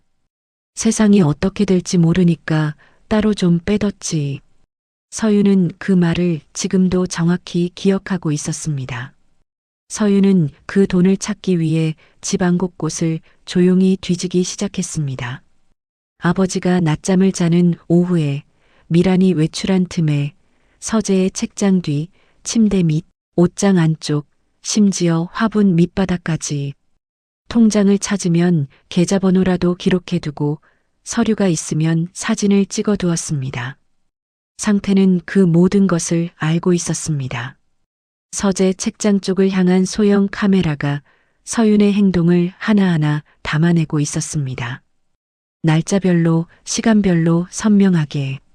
상태는 입원이 필요한 척 병원에 들어갔습니다. 정밀 검사를 받아야 한다는 미란의 말에 순순히 따른 것처럼 보였습니다. 하지만 그 병원에는 김 비서가 사전에 접촉해둔 믿을 수 있는 의사가 있었습니다. 상태는 그곳에서 사흘을 머물렀습니다. 겉으로는 검사를 받는 환자였지만 실제로는 모든 증거를 최종 정리하고 변호사와 함께 다음 단계를 준비하는 시간이었습니다. 병원 침대에 누워 천장을 보며 상태는 생각했습니다. 내가 무엇을 위해 살았나? 그 비포장도로를 맨발로 달려오다시피 살아온 세월. 굶으면서도 직원들 월급을 먼저 챙기던 날들. 비가 새는 지붕 아래서 잠을 자면서도 사업이 잘 되는 꿈을 꾸던 밤들. 그 모든 것이 결국 이 순간을 위한 것이었단 말인가. 하지만 상태는 포기하지 않았습니다. 오히려 그 생각이 그를 더 단단하게 만들었습니다. 내가 이 사람들을 키운 것은 사실입니다. 하지만 그것이 이 사람들에게 짓밟혀야 할 이유가 되지는 않습니다. 나는 아직 살아 있습니다. 아직 생각합니다. 아직 싸울 수 있습니다. 김 비서는 매일 찾아왔습니다. 면회객처럼 과일 바구니를 들고 와서 침대 옆에 앉아 조용히 보고를 했습니다. 미란이 수면제를 탄다는 증거는 완벽했습니다. 성분 검사 결과서, 미란이 불법으로 약을 구입한 경로, 진수와 나눈 통화 녹음, 지우와 미란의 거래 내용은 음성 파일로 저장되어 있었습니다. 날짜와 시간이 기록된 선명한 음성이었습니다. 서윤이 서재를 뒤지는 모습은 영상으로 담겨 있었습니다. 지우가 꾸미는 금치산자 서류와 관련해서는 접촉을 받은 정신건강의학과 전문의가 오히려 지우를 신고하겠다고 나섰습니다. 결국 그 전문의가 모든 접촉 내용을 서면으로 정리해 김 비서에게 건네주었습니다. 이 모든 것이 정리되고 있었습니다. 상태가 아무것도 모르는 노인처럼 병원 침대에 누워있는 동안 그의 손 안에는 이미 가족 모두를 한꺼번에 엎을 수 있는 패가 완성되어 가고 있었습니다. 요양원 차가 오는 날이 결정되었습니다. 상태가 퇴원하면 곧바로 요양원으로 이동한다는 계획이었습니다. 미란과 지우가 병원 측에 이미 연락을 해두었습니다. 그리고 그 전날 밤 서윤이 지우에게 전화했습니다. 서윤 언니, 아버지 오늘 요양원 차 불렀어. 이제 우리 세상이야. 상태는 그 말을 들으며 눈을 감았습니다. 그리고 속으로 중얼거렸습니다. 그래, 실컷 웃어둬라. 오늘이 너희들이 인간으로 불리는 마지막 날이니까. 그날 밤 상태는 변호사와 마지막 확인 통화를 했습니다. 모든 서류가 준비됐는지, 검찰 측 연락은 됐는지, 기자는 몇 명이나 오는지 하나하나 확인했습니다. 마치 사업계약 전날 밤처럼 긴장됐지만 명료했습니다. 두렵지 않았습니다. 오히려 오랜만에 숙면을 취했습니다. 전쟁 전날 밤에 가장 잘 잔다고 했던가요? 이미 모든 준비가 끝난 사람은 결과가 어떻게 되든 두려워하지 않는다는 것. 상태는 그 진리를 79에 다시 한번 몸으로 느꼈습니다. 운명의 날이 밝아왔습니다. 운명의 날이라는 것이 있습니다. 평생을 살면서 딱 몇 번 오늘이 내 인생에서 가장 중요한 날이라는 것을 느끼는 순간이 옵니다. 그날은 특별히 화창하지 않을 수도 있습니다. 아주 평범하게, 아주 조용하게 밝아오는 아침일 수도 있습니다. 하지만 그날의 공기는 다릅니다. 무언가 크고 묵직한 것이 움직이기 시작하는 느낌. 돌이킬 수 없는 일이 시작될 것 같은 그 느낌. 그리고 그 느낌은 준비된 사람과 준비되지 않은 사람에게 완전히 다른 의미로 다가옵니다. 준비된 사람에게는 기회이고 준비되지 않은 사람에게는 심판입니다. 한상태 회장의 운명의 날이 그렇게 밝았습니다. 아침 햇살이 커튼 사이로 조용히 스며들었고 집안은 표면적으로는 고요했습니다. 미라는 아침 일찍 일어나 이곳저곳 전화를 하고 있었습니다. 목소리가 들떠 있었습니다. 지우는 전날 밤부터 집에 와 있었고 서윤도 아침 일찍 도착했습니다. 그리고 지우의 남편 교수 사위까지 이날만큼은 자리를 함께 했습니다. 이상한 일이었습니다. 평소에 그는 이런 집안일에 자리를 함께하는 사람이 아니었으니까요. 하지만 오늘은 달랐습니다. 오늘이 어떤 날인지 그도 알고 있었습니다. 오늘이 그날이라는 것을 그들은 모두 알고 있었습니다. 미란이 오전 내내 준비한 것은 단 하나였습니다. 가짜 유언장. 상태가 모든 재산과 정권을 미란에게 위임한다는 내용이 담긴 서류. 상태가 직접 작성한 것처럼 꾸며진 그 서류에는 도장이 찍혀 있었고 증인 서명도 들어가 있었습니다. 물론 모든 것이 위조였습니다. 진수의 도박빚을 갚고도 남을 정도의 재산이 미란의 이름 아래 넘어올 수 있는 그 서류. 미란은 그 서류를 거실 테이블 위에 올려놓았습니다. 오후에 변호사와 공증인이 오기로 되어 있었습니다. 그 자리에서 유언장을 공식화하고 이후에 재산 처리 절차를 시작할 계획이었습니다. 요양원 차는 오전 10시에 오기로 되어 있었습니다. 그 차가 와서 상태를 실어가면 이 집에서 상태의 목소리는 영원히 사라지는 것입니다. 이 넓은 집이 수십 년의 땀으로 쌓은 이 모든 재산이 그들의 것이 되는 것입니다. 미라는 이미 요양원의 상태 명의의 신용카드 사본을 넘겨두었습니다. 월 비용이 꽤 됐지만 상태 돈으로 내면 그만이었습니다. 지우는 상태가 요양원에 들어가는 순간부터 이 집 출입 키패드 비밀번호를 바꿀 준비를 하고 있었습니다. 서윤은 아버지가 집을 나가는 날 아버지의 개인 귀중품 박스를 미리 챙겨두려고 가방 하나를 준비해 왔습니다. 10시가 됐습니다. 집 밖에서 차 소리가 들렸습니다. 미란이 현관 쪽을 바라보며 입술을 가볍게 깨물었습니다. 지우가 거실 소파에 앉아 팔짱을 꼈습니다.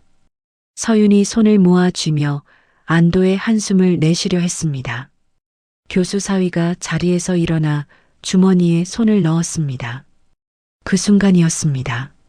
안방 문이 열렸습니다. 그리고 한상태가 걸어 나왔습니다. 정장이었습니다. 짙은 남색 정장. 넥타이도 반듯하게 매어 있었습니다. 머리도 단정하게 정돈되어 있었습니다. 초점 없던 눈은 온데간데 없고 형형하게 빛나는 두 눈이 거실을 가로질러 모든 사람의 얼굴을 차례로 훑쳤습니다. 미란이 굳었습니다. 지우의 눈이 커졌습니다. 서윤이 가방을 등 뒤로 숨겼습니다. 그 뒤로 김 비서가 따라 들어왔습니다. 그리고 그 뒤를 이어 낯선 사람들이 거실로 들어서기 시작했습니다. 검은 정장의 남자들, 수첩을 든 사람들, 카메라를 든 사람들, 취재진이었습니다. 그리고 그 옆에는 검사 신분증을 목에 건 2명의 검사가 서 있었습니다. 미란의 얼굴에서 핏기가 사라졌습니다.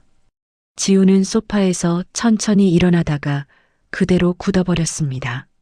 서윤은 입술이 열렸지만 아무 소리도 나오지 않았습니다.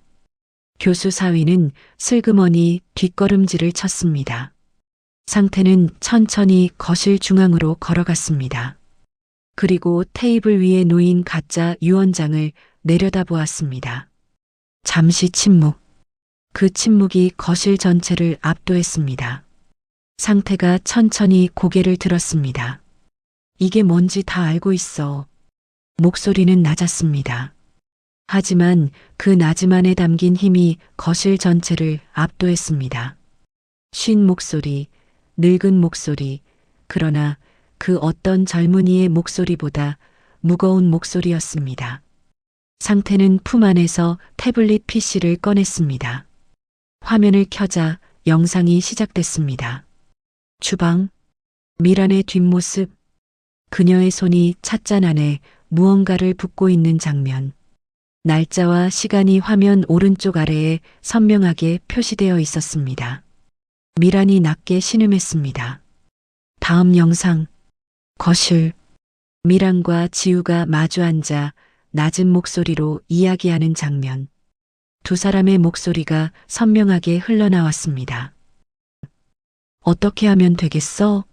아버지 돌아가시고 나면 부동산 절반은 내 쪽으로 넘겨요. 새어머니는 현금 챙기면 되잖아. 지우의 얼굴이 사색이 됐습니다. 다음 영상. 서재. 서윤이 책장 뒤를 뒤지는 장면. 서랍을 열고 서류들을 넘겨보는 손이 선명하게 찍혀 있었습니다. 서윤이 그 자리에 주저앉았습니다. 영상이 하나 더 재생됐습니다. 지우가 전화를 하는 장면이었습니다. 목소리가 흘러나왔습니다. 선생님, 제가 말씀드린 거 한 번만 더 생각해 봐 주세요. 아버지 치매 진단서 하나만 끊어주시면 선생님 손해볼 일 없습니다. 그리고 그 통화를 받은 의사가 이건 불법입니다. 저는 못합니다라고 거절하는 목소리까지 선명하게 담겨 있었습니다. 지우가 두 손으로 얼굴을 감쌌습니다. 상태는 태블릿을 내려놓았습니다. 그리고 천천히 미란을 바라보았습니다. 미란아, 내 아들은 지금 검찰청에 갔다. 미란의 입술이 파르르 떨렸습니다. 아들이 무슨 잘못을, 도박 자금, 불법 사채, 그리고 엄이랑 공모한 재산 갈취 시도, 그게 잘못 아니면 뭐야? 미란의 눈에서 눈물이 흘러내렸습니다. 상태는 지우를 바라보았습니다. 지우야, 너는 오늘부로 간호사 자격 박탈이야. 내 돈으로 쌓은 내 명예, 내 손으로 부숴줄게. 지우가 무릎을 꿇으며 말했습니다. 아버지, 제발이요. 아버지, 저 잠깐만요. 제 말 좀 들어보세요.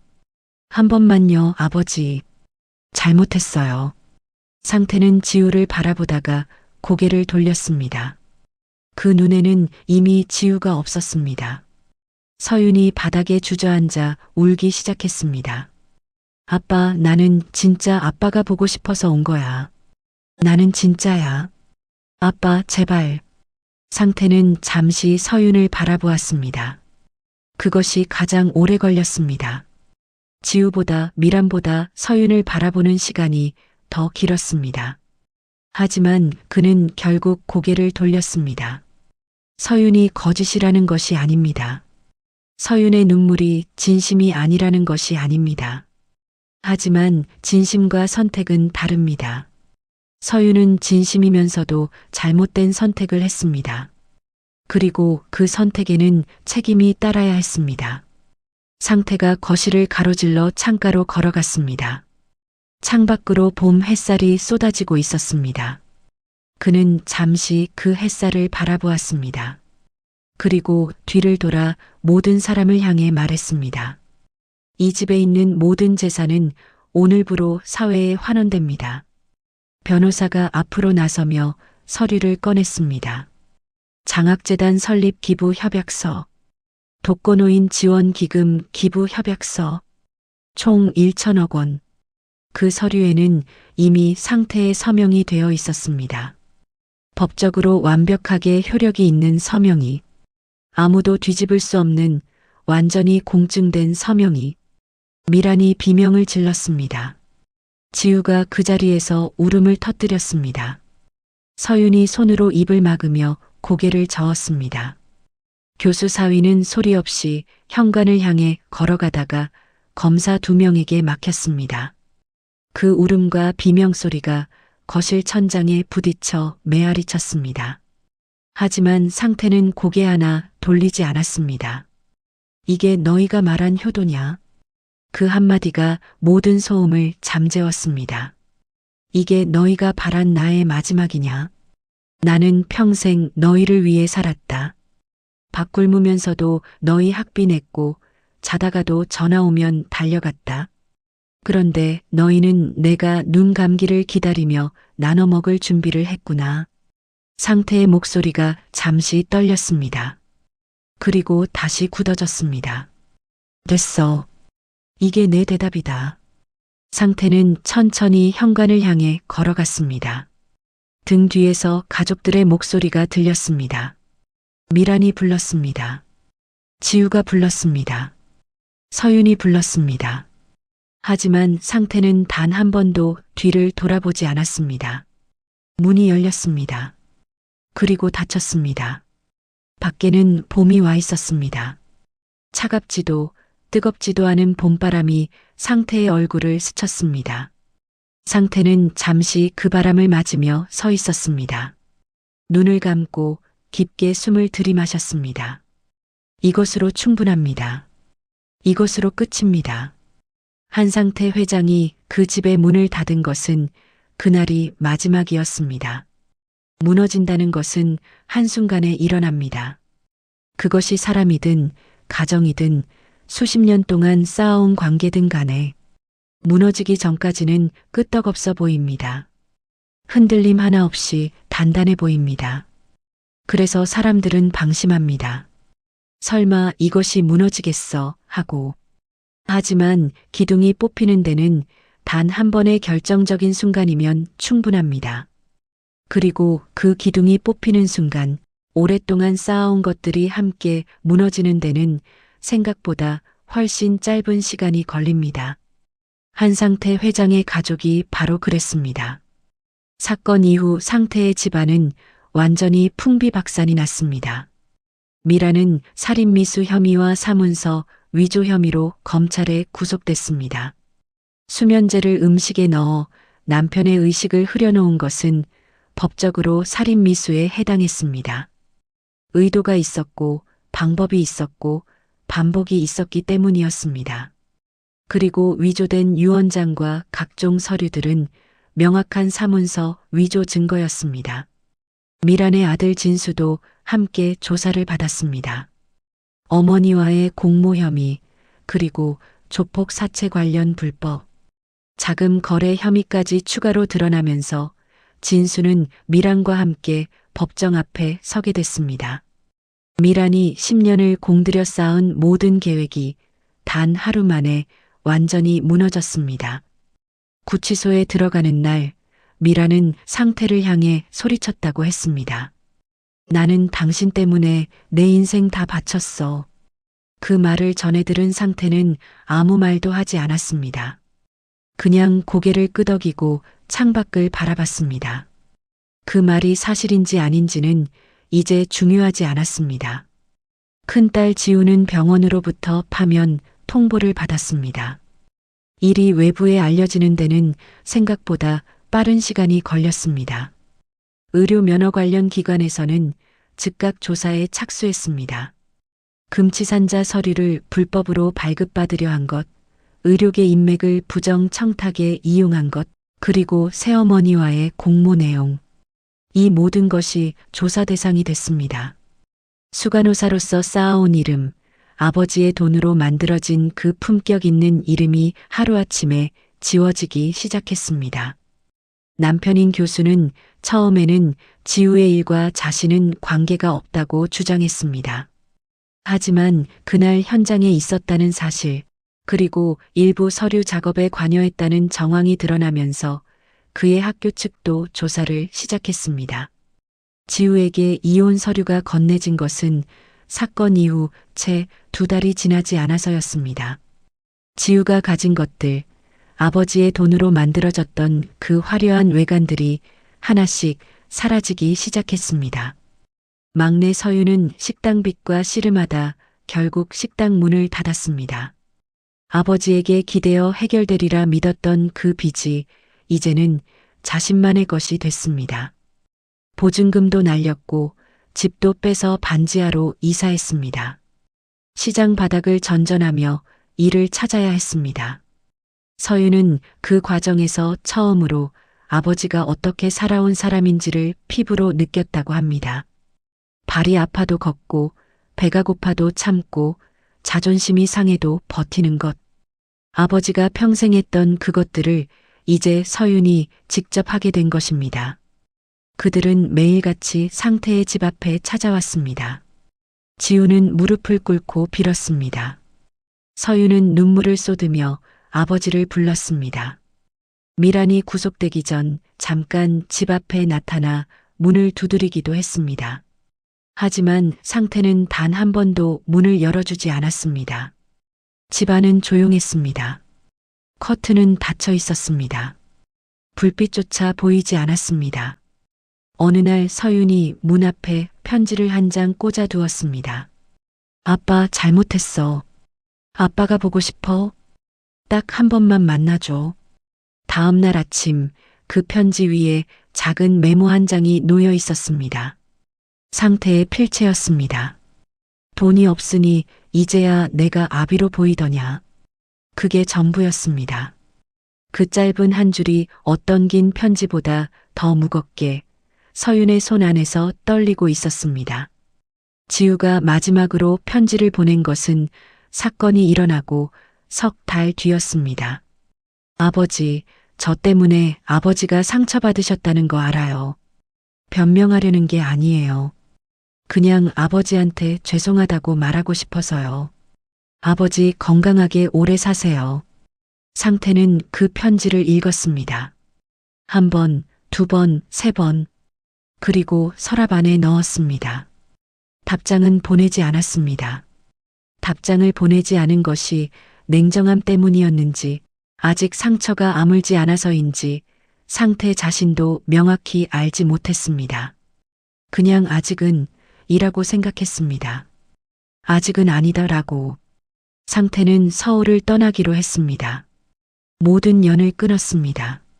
학연도, 지연도, 혈연도. 수십 년 동안 그를 옥죄어왔던 모든 가짜 관계들을 칼로 베어내듯 잘라냈습니다. 명함도 없앴습니다. 회장님이라는 호칭도 필요 없었습니다. 연락처도 바꿨습니다. 세상에서 한상태라는 사람을 지우는 작업이 아니라 한상태라는 사람을 새로 만드는 작업이었습니다. 짐을 쌀 때 상태는 무엇을 가져가야 할지 한참 생각했습니다. 세간살이는 대부분 두고 가기로 했습니다. 가져가는 것은 몇 가지 안 됐습니다. 돌아가신 어머니 사진 한 장, 사업 초창기 첫 번째 계약서 4본, 그리고 첫 번째 아내와 함께 찍은 낡은 사진 한 장. 그것들만 챙겼습니다. 나머지는 필요하면 새로 사면 됐습니다. 79에 다시 시작하는 사람에게 짐은 가벼울수록 좋은 것입니다. 그가 선택한 곳은 남해의 아주 작은 어촌 마을이었습니다. 서울에서 차로 4시간. 마을 전체 인구가 100명이 채 되지 않는 그곳.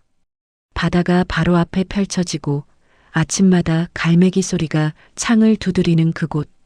집은 작았습니다. 방 2칸, 부엌 하나, 마루 하나. 수십 년 동안 살아온 서울의 큰 집과 비교하면 아무것도 아닌 공간이었습니다. 그런데 이상한 일이 일어났습니다. 처음 그 집에 들어섰을 때 상태는 이상하게도 숨이 트이는 느낌을 받았습니다. 그 넓고 화려한 서울집에서는 한 번도 느끼지 못했던 느낌이었습니다. 왜였을까요? 그 작은 집 안에 있는 것들은 모두 자신의 것이었기 때문입니다. 자신이 직접 사온 된장, 자신이 직접 끓인 찌개, 자신이 직접 고른 낡은 소파, 그 어느 것도 누군가의 계산 위에 놓인 것이 없었습니다. 그 어느 것도 자신을 해치려는 손이 닿은 적이 없었습니다. 그 공간은 온전히 자신만의 것이었습니다. 마을 사람들은 상태를 상태 씨라고 불렀습니다. 회장님도 어르신도 아니고 그냥 상태 씨. 처음에는 그 호칭이 어색했습니다. 하지만 어느 날부터 그 호칭이 오히려 편안하게 느껴지기 시작했습니다. 아무도 그에게 무언가를 기대하지 않았습니다. 아무도 그를 통해 무언가를 얻으려 하지 않았습니다. 그냥 이웃이었습니다. 아침에 마주치면 상태 씨, 오늘 날씨 좋네요 라고 인사하고 지나가는 그 사람들. 그 단순함이 50년 넘도록 느껴본 적 없는 가장 진짜 같은 관계였습니다. 아침마다 방파제에 나가 낚시를 했습니다. 잡히면 잡히는 대로, 안 잡히면 안 잡히는 대로. 낚시는 결과보다 과정이 중요한 일이었습니다. 그냥 거기 앉아 있는 것, 바다를 바라보는 것, 바람 소리를 듣는 것. 상태는 그것을 즐기는 법을 이제야 배우고 있었습니다. 사업을 하던 시절, 상태는 단 하루도 그냥 흘려보낸 적이 없었습니다. 매 순간이 계획이었고, 매 순간이 결정이었으며, 매 순간이 싸움이었습니다. 그것이 성공을 만들었지만, 동시에 그것이 그를 갉아먹기도 했습니다. 쉬는 것이 불안하고 아무것도 안 하는 것이 죄스러웠습니다. 하지만 이제는 달랐습니다. 방파제에 앉아 아무것도 안 해도 됐습니다. 하루 종일 낚시만 해도 됐습니다. 저녁에 혼자 밥을 해먹고 마루에 앉아 바다 소리를 들어도 됐습니다. 그것이 낭비가 아니었습니다. 그것이 삶이었습니다. 김 비서가 가끔 내려왔습니다. 서울에 이런저런 소식을 전해주기도 했지만 상태는 크게 반응하지 않았습니다. 이미 지나간 이야기들이었습니다. 어느 날 오후 두 사람이 방파제에 나란히 앉아 바다를 바라보고 있었습니다. 파도가 조용히 밀려왔다가 빠져나갔습니다. 해가 서쪽으로 기울며 바다를 붉게 물들이고 있었습니다. 그 붉은 빛이 두 사람의 얼굴 위에도 고르게 내려앉았습니다. 김비서, 저 파도가 내 죄를 다 씻어가는 것 같네. 이제야 비로소 잠이 와. 김비서가 아무 말도 하지 않았습니다. 그냥 옆에 앉아 같은 바다를 바라보았습니다. 그것으로 충분했습니다. 말이 필요 없는 자리였습니다. 그날 저녁 상태는 혼자 된장찌개를 끓였습니다. 냉장고에 남아있던 두부와 애호박, 약간의 대파를 넣고 뚝배기에서 보글보글 끓이는 된장찌개. 그 냄새가 작은 집안에 가득 찼습니다. 수십 년 동안 비싼 음식들을 먹었습니다.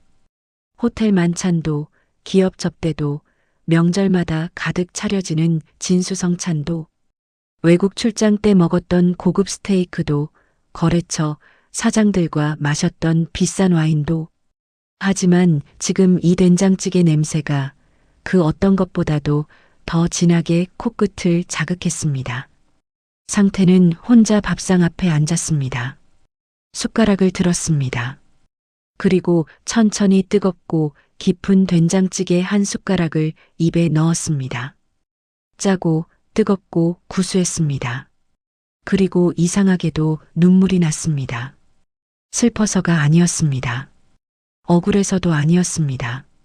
그냥 이제야 비로소 자신을 위해 무언가를 먹고 있다는 그 느낌 때문에, 남은 인생을 남이 아니라 자신을 위해 쓸 수 있다는 그 느낌 때문에, 평생 처음으로 누구의 눈치도 보지 않고 아무 계획도 없이 그냥 뜨거운 찌개 한 숟가락을 떠먹고 있다는 그 느낌 때문에 상태는 숟가락을 내려놓지 않았습니다. 계속 먹었습니다. 천천히 따뜻하게 혼자서. 그 밥상이 지금껏 앉아본 어느 밥상보다 풍요로웠습니다. 자식에게 모든 걸 다 주고 빈손으로 늙어가는 것이 미덕인 시대는 끝났습니다. 자신을 갈아 넣어가며 자식을 위해 사는 것이 훌륭한 부모라는 시대는 지나갔습니다. 부모도 한 사람의 인간입니다. 자신의 시간을, 자신의 노후를, 자신의 감정을 지킬 권리가 있습니다. 그러나 동시에 한 상태의 이야기는 우리에게 다른 것도 말해줍니다. 자식이 나쁜 것이 아니라 자식을 믿고 싶은 나머지 보아야 할 것을 보지 않는 것이 문제라고. 사람은 누구나 욕심이 있고 그 욕심은 상황에 따라 다르게 행동하게 만든다고. 그러므로 노후에 스스로를 지키는 것은 이기심이 아니라 지혜라고 한상태 회장은 우리에게 말합니다. 끝까지 쥐고 있어야 할 것은 돈이 아니라고. 끝까지 지켜야 할 것은 자신을 지킬 수 있는 냉정함이라고. 그리고 진짜 자유는 모든 것을 내려놓았을 때가 아니라 진짜 나를 찾았을 때 온다고. 상태는 지금 그 자유 안에 있습니다. 낚싯대를 들이운 방파제 위에서, 혼자 끓인 된장찌개 앞에서, 갈매기 소리가 섞인 파도 소리를 들으며, 아무도 자신에게 무언가를 요구하지 않는 그 작은 마을에서 해가 완전히 지고 어촌 마을에 어둠이 내렸습니다. 상태의 작은 집 창문에 불빛 하나가 켜졌습니다. 아주 작은 불빛이었지만 그 빛은 따뜻하게 그리고 단단하게 빛나고 있었습니다. 마을 사람들 중 누군가가 말했습니다. 상태 씨는 오늘도 늦게까지 안 주무시나 봐. 그 말 안에는 걱정도 동정도 없었습니다. 그냥 이웃 사람에 대한 담담한 관심이 있을 뿐이었습니다. 그리고 상태는 그것으로 충분했습니다. 회장님이 아니어도 됩니다. 아버지이지 않아도 됩니다. 남편이지 않아도 됩니다. 그냥 낚시 좋아하는 상태 씨. 그것만으로 이 마지막 계절을 살아가기에 충분했습니다. 여러분, 오늘 이야기는 여기서 끝납니다. 한상태 회장의 이야기는 복수의 이야기가 아닙니다. 자신을 찾아가는 이야기입니다. 평생을 남을 위해 달려온 끝에 마지막에 이르러서야 비로소 자신을 위해 걷기 시작한 한 노인의 이야기입니다. 누가 돌을 던질 수 있겠습니까? 그 뒷모습에, 그 작은 창문의 불빛에, 그 혼자 끓인 된장찌개의 연기에, 봄이 지나고 여름이 왔습니다. 여름이 지나고 가을이 왔습니다. 그리고 가을이 지나고 겨울이 왔습니다. 한상태가 남해 어촌 마을에 내려온 지 어느덧 1년이 흘렀습니다. 사계절이 한 바퀴를 돌아 다시 봄이 문 앞에 서 있었습니다. 서울에서 살던 시절, 상태에게 계절이란 그냥 달력의 숫자 바뀜이었습니다. 봄이 와도 에어컨이 있고 겨울이 와도 보일러가 있으니 창밖의 날씨와 자신 사이에는 늘 두꺼운 유리 하나가 끼어 있었습니다. 하지만 이 마을에서는 달랐습니다. 계절이 몸으로 왔습니다. 봄에는 바다 냄새가 달라졌고 여름에는 새벽 방파제에서 불어오는 바람이 달라졌으며 가을에는 하늘 색깔이 달라졌고 겨울에는 파도 소리가 달라졌습니다. 상태는 그 달라짐을 온몸으로 받아들이면서 자신이 그동안 얼마나 많은 것들을 그냥 지나쳐왔는지를 조금씩 깨달아갔습니다.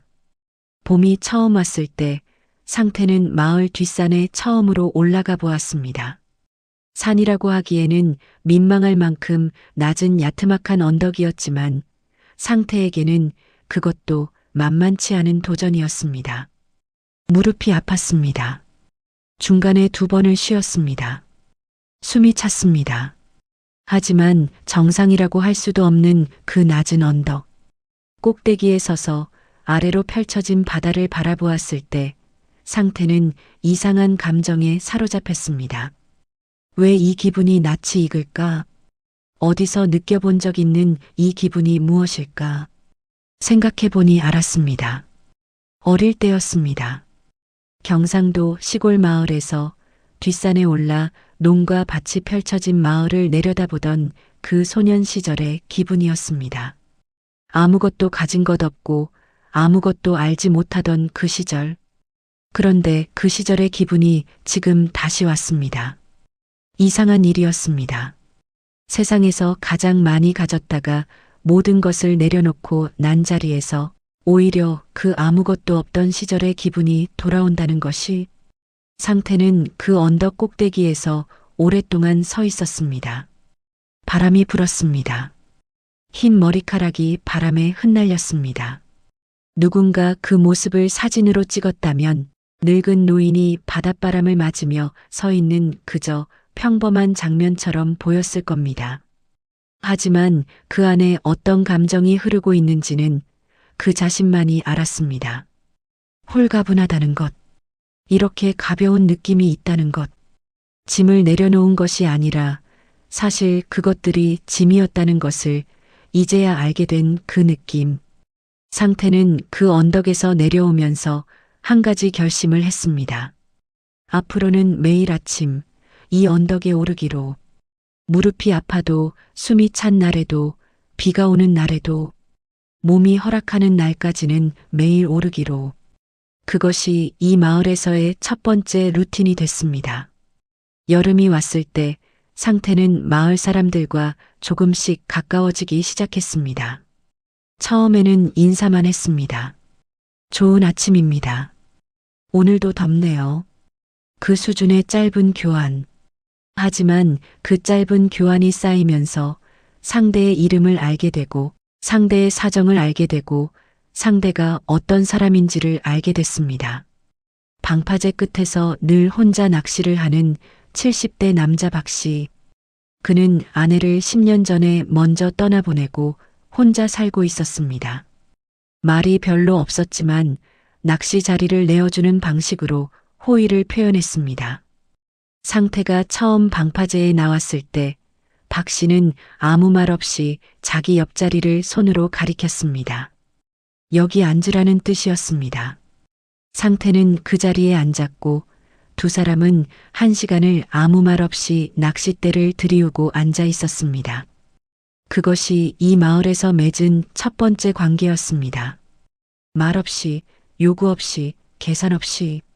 상태는 그 관계가 어색하면서도 이상하게 편했습니다. 무언가를 증명하지 않아도 됩니다.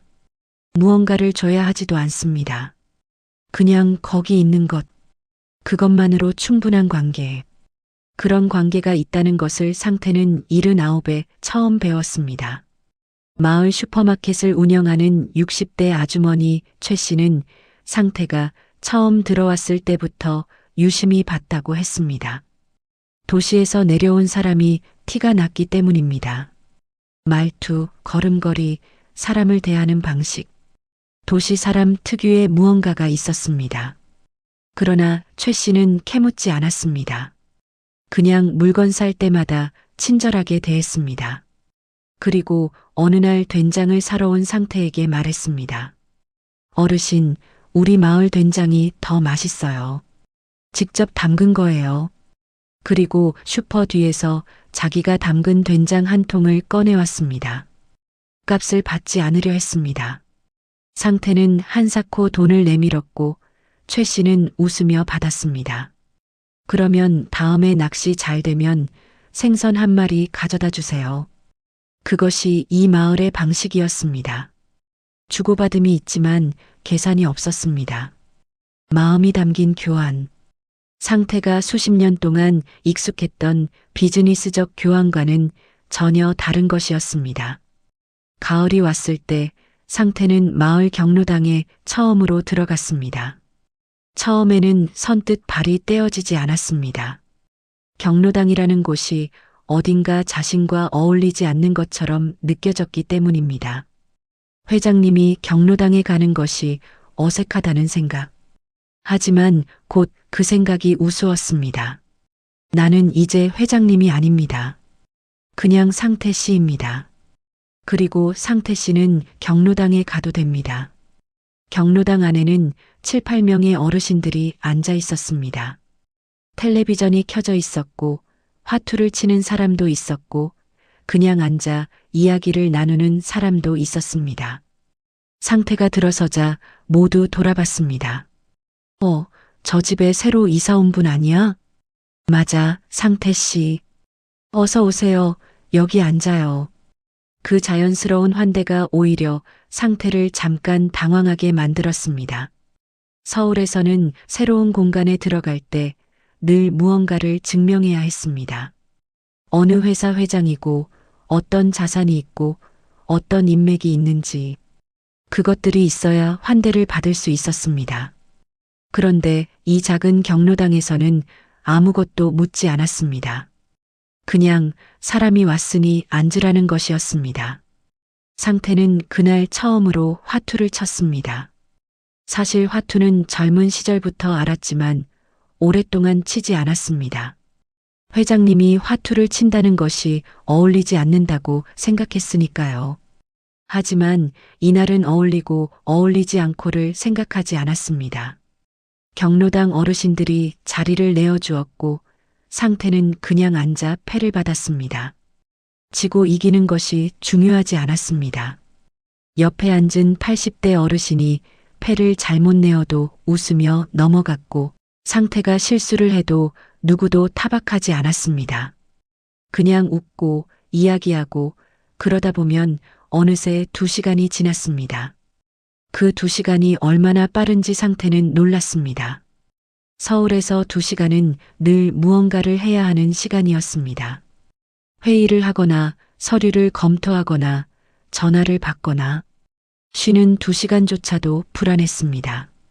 내가 지금 시간을 낭비하고 있는 것 아닌가 하는 느낌이 늘 따라다녔습니다. 하지만 경로당에서의 2시간은 낭비가 아니었습니다. 그것이 삶이었습니다. 살아있는 사람들이 살아있음을 나누는 시간. 그것 이상도 이하도 아닌 것이었습니다. 겨울이 왔을 때 상태는 생애 처음으로 혼자 김장을 담가 보았습니다. 물론 처음 혼자 하는 김장이니 제대로 될 리 없었습니다. 배추를 절이는 것부터 헤맸습니다. 소금 양을 잘못 가늠해서 너무 짜게 됐고 고춧가루 양도 맞추기가 어려웠습니다. 마늘은 너무 많이 넣었고 생강은 너무 적게 넣었습니다. 그 과정에서 최 씨 아주머니가 와서 도와줬습니다. 어르신, 이렇게 하면 안 되고요.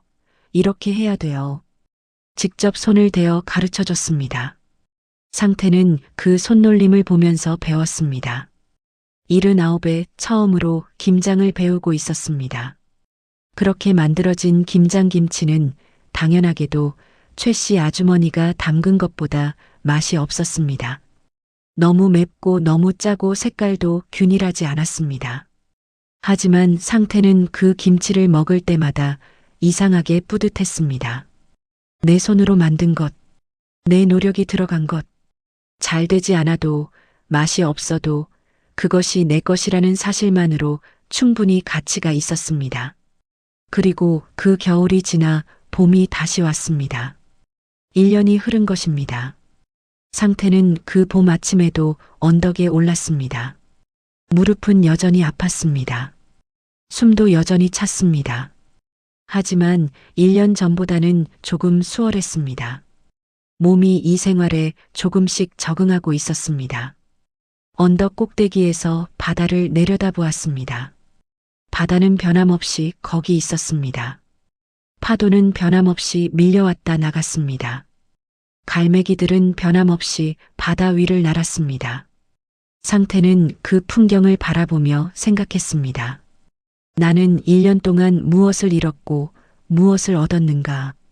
잃은 것들, 1000억의 재산, 회장님이라는 이름, 넓은 집과 좋은 차, 아내라고 불렀던 사람, 딸이라고 불렀던 사람들, 수십 년 동안 함께해온 사업 파트너들과의 관계, 그리고 어쩌면 가족이라는 것에 대한 마지막 기대, 얻은 것들, 방파제 끝자리, 최 씨 아주머니의 된장 한 통, 경로당 어르신들과 나누는 화투 한 판, 혼자 끓인 된장찌개의 냄새, 매일 아침 이 언덕에서 보는 바다, 그리고 이름이 없는 어떤 것, 한 번도 느껴본 적 없던, 그래서 이름을 붙이기 어려운 어떤 것, 그것이 무엇인지 상태는 한동안 생각했습니다. 자유인가? 평화인가? 아니면 그냥 홀로 있음인가? 한참 생각하다가 상태는 그것이 이것이라는 결론을 냈습니다. 나다움. 평생 동안 무언가의 역할로 살았습니다. 심부름꾼으로, 영업사원으로, 사업가로, 회장님으로, 남편으로, 아버지로. 그 모든 이름들은 타인이 자신에게 붙여준 이름들이었습니다. 그리고 상태는 그 이름들에 맞게 살기 위해 자신을 맞춰왔습니다. 회장님이니까 이렇게 입어야 하고, 아버지니까 이렇게 행동해야 하고 남편이니까 이렇게 말해야 하고 그런데 이 마을에서는 달랐습니다. 상태 씨는 그냥 상태 씨였습니다. 낚시를 좋아하면 낚시를 하고 된장찌개가 먹고 싶으면 된장찌개를 끓이고 경로당이 가고 싶으면 가고 언덕이 오르고 싶으면 오르고 누구도 상태에게 이래야 한다고 말하지 않았습니다. 그 자유 안에서 상태는 처음으로 자신이 무엇을 좋아하는 사람인지를 알아가고 있었습니다.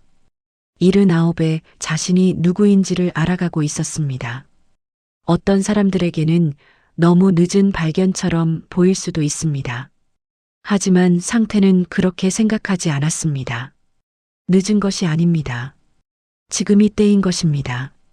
사람은 모두 자신만의 계절을 삽니다. 어떤 사람은 봄에 꽃을 피우고 어떤 사람은 여름에 무성하게 자라고 어떤 사람은 가을에 가장 아름다운 빛깔을 냅니다. 그리고 어떤 사람은 겨울에 눈 속에서 아무도 보지 않는 곳에서 조용히 가장 깊은 뿌리를 내립니다. 한 상태는 그런 사람이었습니다. 겨울에 가장 조용히 가장 단단하게 뿌리를 내리는 사람. 그 봄 아침 언덕 위에서 상태는 처음으로 지난 1년을 돌아보며 후회하지 않는다고 생각했습니다. 잃은 것들에 대해서도 후회하지 않는다고. 아내를 잃은 것도, 딸들을 잃은 것도, 재산을 내어준 것도. 왜냐하면 그것들이 없어지고 난 자리에서 비로소 진짜 자신이 보이기 시작했으니까요. 상태는 언덕에서 내려와 방파제로 향했습니다. 박 씨가 이미 자리를 잡고 앉아 있었습니다. 상태가 다가가자 박 씨는 아무 말 없이 옆자리를 가리켰습니다. 늘 그러듯이 두 사람이 나란히 낚싯대를 들이웠습니다. 파도가 방파제에 부딪혀 하얗게 부서졌습니다. 갈매기 한 마리가 낮게 날다가 바다 위로 내려앉았습니다. 바람이 불었습니다. 짭조름한 바다 냄새가 코끝을 스쳤습니다. 박 씨가 한참 만에 말했습니다. 오늘 잘 잡히겠다 싶었는데. 상태가 낚싯대를 가볍게 흔들며 말했습니다. 그러게요. 그게 전부였습니다. 그 짧은 대화가 전부였고 그것으로 충분했습니다. 두 사람은 그 이후로도 오랫동안 아무 말 없이 앉아 있었습니다. 말이 없어도 불편하지 않은 자리. 침묵이 공백이 아니라 채움인 그 자리. 상태는 그 침묵 안에서 지금 이 순간이 얼마나 평화로운지를 온몸으로 느꼈습니다. 마음이 조용했습니다. 더 이상 무언가를 계획하지 않아도 됐습니다. 더 이상 무언가를 경계하지 않아도 됐습니다. 더 이상 무언가를 증명하지 않아도 됐습니다. 그냥 여기 있으면 됩니다. 그냥 이 바다를 보면 됩니다. 그냥 이 바람을 맞으면 됩니다. 그것이 전부였습니다. 그리고 그 전부가 상태가 평생 찾아 헤맸던 것이었습니다. 낚싯대가 가볍게 움직였습니다. 무언가 걸렸습니다. 상태는 낚싯줄을 천천히 당겼습니다. 작은 물고기 한 마리가 반짝이며 올라왔습니다. 그다지 크지 않은 물고기였습니다. 박 씨가 힐끗 봤습니다. 작은 거네. 상태가 웃으며 말했습니다. 작아도 잡혔으니 됐죠. 그 말이 끝나자마자 상태는 낚시 바늘에서 물고기를 빼어 다시 바다에 던졌습니다. 첨벙하는 소리와 함께 물고기가 바닷속으로 사라졌습니다. 박 씨가 물었습니다. 왜 놔줘요? 그냥요. 오늘은 그냥 놔주고 싶었어요. 박 씨가 고개를 끄덕이다가 말했습니다. 그것도 나쁘지 않지. 두 사람이 다시 조용해졌습니다. 파도는 여전히 방파제에 부딪혔고 갈매기는 여전히 낮게 날았으며 바람은 여전히 불었습니다. 상태는 그 풍경 안에 앉아서 지금 이 순간이 영원하지 않다는 것을 알았습니다. 언젠가는 무릎이 더 아파져서 방파제까지 걷지 못하는 날이 올 것입니다. 언젠가는 낚싯대를 들 힘도 없어지는 날이 올 것입니다. 그리고 언젠가는 이 바다를 더 이상 볼 수 없는 날이 올 것입니다. 하지만 그것은 두렵지 않았습니다. 오히려 지금 이 순간이 더 소중하게 느껴졌습니다. 영원하지 않기 때문에 소중한 것, 사라지기 때문에 눈에 담아두고 싶은 것, 그것이 세상의 이치라는 것을 상태는 79에 이 방파제에서 배우고 있었습니다. 해가 조금씩 높아지기 시작했습니다. 봄 햇살이 바다 위에 은빛으로 흩어졌습니다. 그 빛들이 파도를 타고 반짝이며 움직였습니다. 상태는 그 빛을 한동안 바라보았습니다. 그리고 속으로 중얼거렸습니다. 살아있다. 아직 살아있다. 그리고 지금 이 순간 살아있다는 것이 이렇게 따뜻하다는 것을 느끼고 있다. 그것으로 충분합니다. 천억이 없어도, 회장님이라는 이름이 없어도, 아내도 자식도 곁에 없어도, 지금 이 방파제 위에서 이 봄 햇살을 받으며 이 파도 소리를 들으며 살아있다는 것을 온몸으로 느끼고 있다는 것. 그것이 한상태가 79평생 동안 손에 넣으려 했던, 하지만 정작 어디서 찾아야 하는지 몰랐던 바로 그것이었습니다. 파도는 늘 그 자리에 있었습니다. 상태가 서울에서 사업을 할 때도, 아내에게 배신당할 때도, 자식들의 차가운 눈빛을 받을 때도, 혼자 침대에 누워 이를 악물 때도 파도는 늘 거기서 밀려왔다 빠져나가고 있었습니다. 상태만 그 소리를 듣지 못하고 있었을 뿐입니다. 그런데 이제 들립니다. 파도 소리가 들립니다. 바람 소리가 들립니다. 갈매기 소리가 들립니다.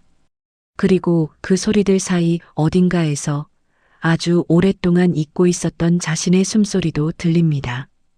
한상태는 낚싯대를 가볍게 쥔 채 눈을 반쯤 감고 봄 햇살을 얼굴에 받았습니다. 흰 머리카락이 바람에 가볍게 흔들렸습니다. 주름진 얼굴에 햇살이 내려앉았습니다. 손등에는 검버섯이 피어 있었습니다. 하지만 그 얼굴에는 그 어떤 젊은이의 얼굴에서도 쉽게 볼 수 없는 무언가가 있었습니다. 오랜 싸움 끝에 찾아온 고요함, 많은 것을 잃고 난 자리에서 피어나는 자유로움, 그리고 아직 살아있다는 것에 대한 조용하고 단단한 감사함. 파도가 다시 밀려왔습니다. 방파제에 부딪혀 하얗게 부서졌습니다. 그리고 천천히 바다로 돌아갔습니다. 늘 그래왔듯이, 언제나 그럴 것처럼 한상태 회장의 이야기는 여기서 끝납니다. 아니, 어쩌면 여기서 시작됩니다. 진짜 한상태의 이야기가 회장님이 아닌, 아버지가 아닌, 남편이 아닌 그냥 한상태라는 사람의 이야기가, 그것이 어떤 이야기가 될지는 아무도 모릅니다. 하지만 한 가지는 확실합니다. 그 이야기를 쓰는 사람은 이제 처음으로 한상태 자신이라는 것. 여러분, 한상태 회장의 이야기가 여러분의 마음 안에서 어떤 빛깔로 남을지는 저도 알 수 없습니다. 누군가에게는 시원함으로, 누군가에게는 위로로, 누군가에게는 용기로, 또 누군가에게는 조용한 슬픔으로 남을 수도 있습니다. 그 어떤 빛깔이어도 괜찮습니다. 우리는 모두 각자의 방식으로 이 이야기를 받아들이고 각자의 삶으로 돌아가면 됩니다. 단 하나만 기억해 주시면 됩니다. 여러분은 충분히 살아왔습니다. 그리고 아직 충분히 살아갈 수 있습니다. 그 살아갈 시간을 이제는 조금 더 자신을 위해 써도 됩니다. 그것이 이기심이 아니라는 것. 그것이 어른의 가장 아름다운 선택이라는 것을 오늘도 단단하게 따뜻하게 살아가시기를 바랍니다. 오늘 이야기를 들으시면서 혹시 마음 한구석이 찌릿하셨던 분 계신가요? 아니면 속이 시원하셨던 분 계신가요? 아니면 조용히 눈물이 나셨던 분 계신가요? 그 감정이 무엇이든 그것은 여러분이 살아온 세월이 만들어낸 감정입니다. 오래 살아온 사람만이 느낄 수 있는 깊고 진한 감정입니다. 그 감정을 부끄러워하지 마시기 바랍니다. 그 감정이 바로 여러분이 얼마나 열심히, 얼마나 진심으로 살아오셨는지를 말해주는 것이니까요. 한상태 회장이 마지막에 선택한 것이 무엇이었는지 기억하십니까? 화려한 복수도 아니었고 통쾌한 승리의 자리도 아니었습니다. 작은 어촌 마을의 방파제 끝자리, 혼자 끓인 된장찌개 한 그릇, 말없이 낚싯대를 들이운 이웃 한 명, 그것이 전부였습니다. 그런데 그것이 1,000억짜리 재산보다 더 풍요로운 삶이었습니다. 여러분도 그러실 수 있습니다. 지금 당장 거창한 무언가를 하지 않아도 됩니다. 내일 아침 창문을 열고 들어오는 햇살 한 줄기를 느끼는 것. 오랫동안 마시지 않았던 따뜻한 커피 한 잔을 천천히 마시는 것. 좋아하는 음악 한 곡을 끝까지 듣는 것. 그것이 시작입니다. 자신을 위해 사는 것의 시작은 언제나 그렇게 작고 그렇게 조용하게 시작됩니다. 오늘 이 영상이 마음에 드셨다면 구독과 좋아요 한 번씩 눌러주시겠어요? 그 작은 응원이 이런 이야기를 더 많이 만들 수 있는 힘이 됩니다. 그리고 이 이야기가 생각나는 분이 주변에 계신다면 공유 한 번만 해주시면 정말 감사하겠습니다. 댓글로 오늘 이야기를 들으시면서 어떤 감정이 드셨는지 혹은 여러분만의 이야기가 있으시다면 남겨주세요. 여러분의 이야기 하나하나가 저에게는 다음 이야기를 만드는 가장 소중한 씨앗이 됩니다. 다음 이야기도 오늘처럼 여러분의 마음에 오래 남는 이야기로 찾아오겠습니다. 오늘 하루도 여러분 자신을 위한 시간 꼭 한번 가져보시기 바랍니다. 그럼 다음 이야기에서 또 만나겠습니다.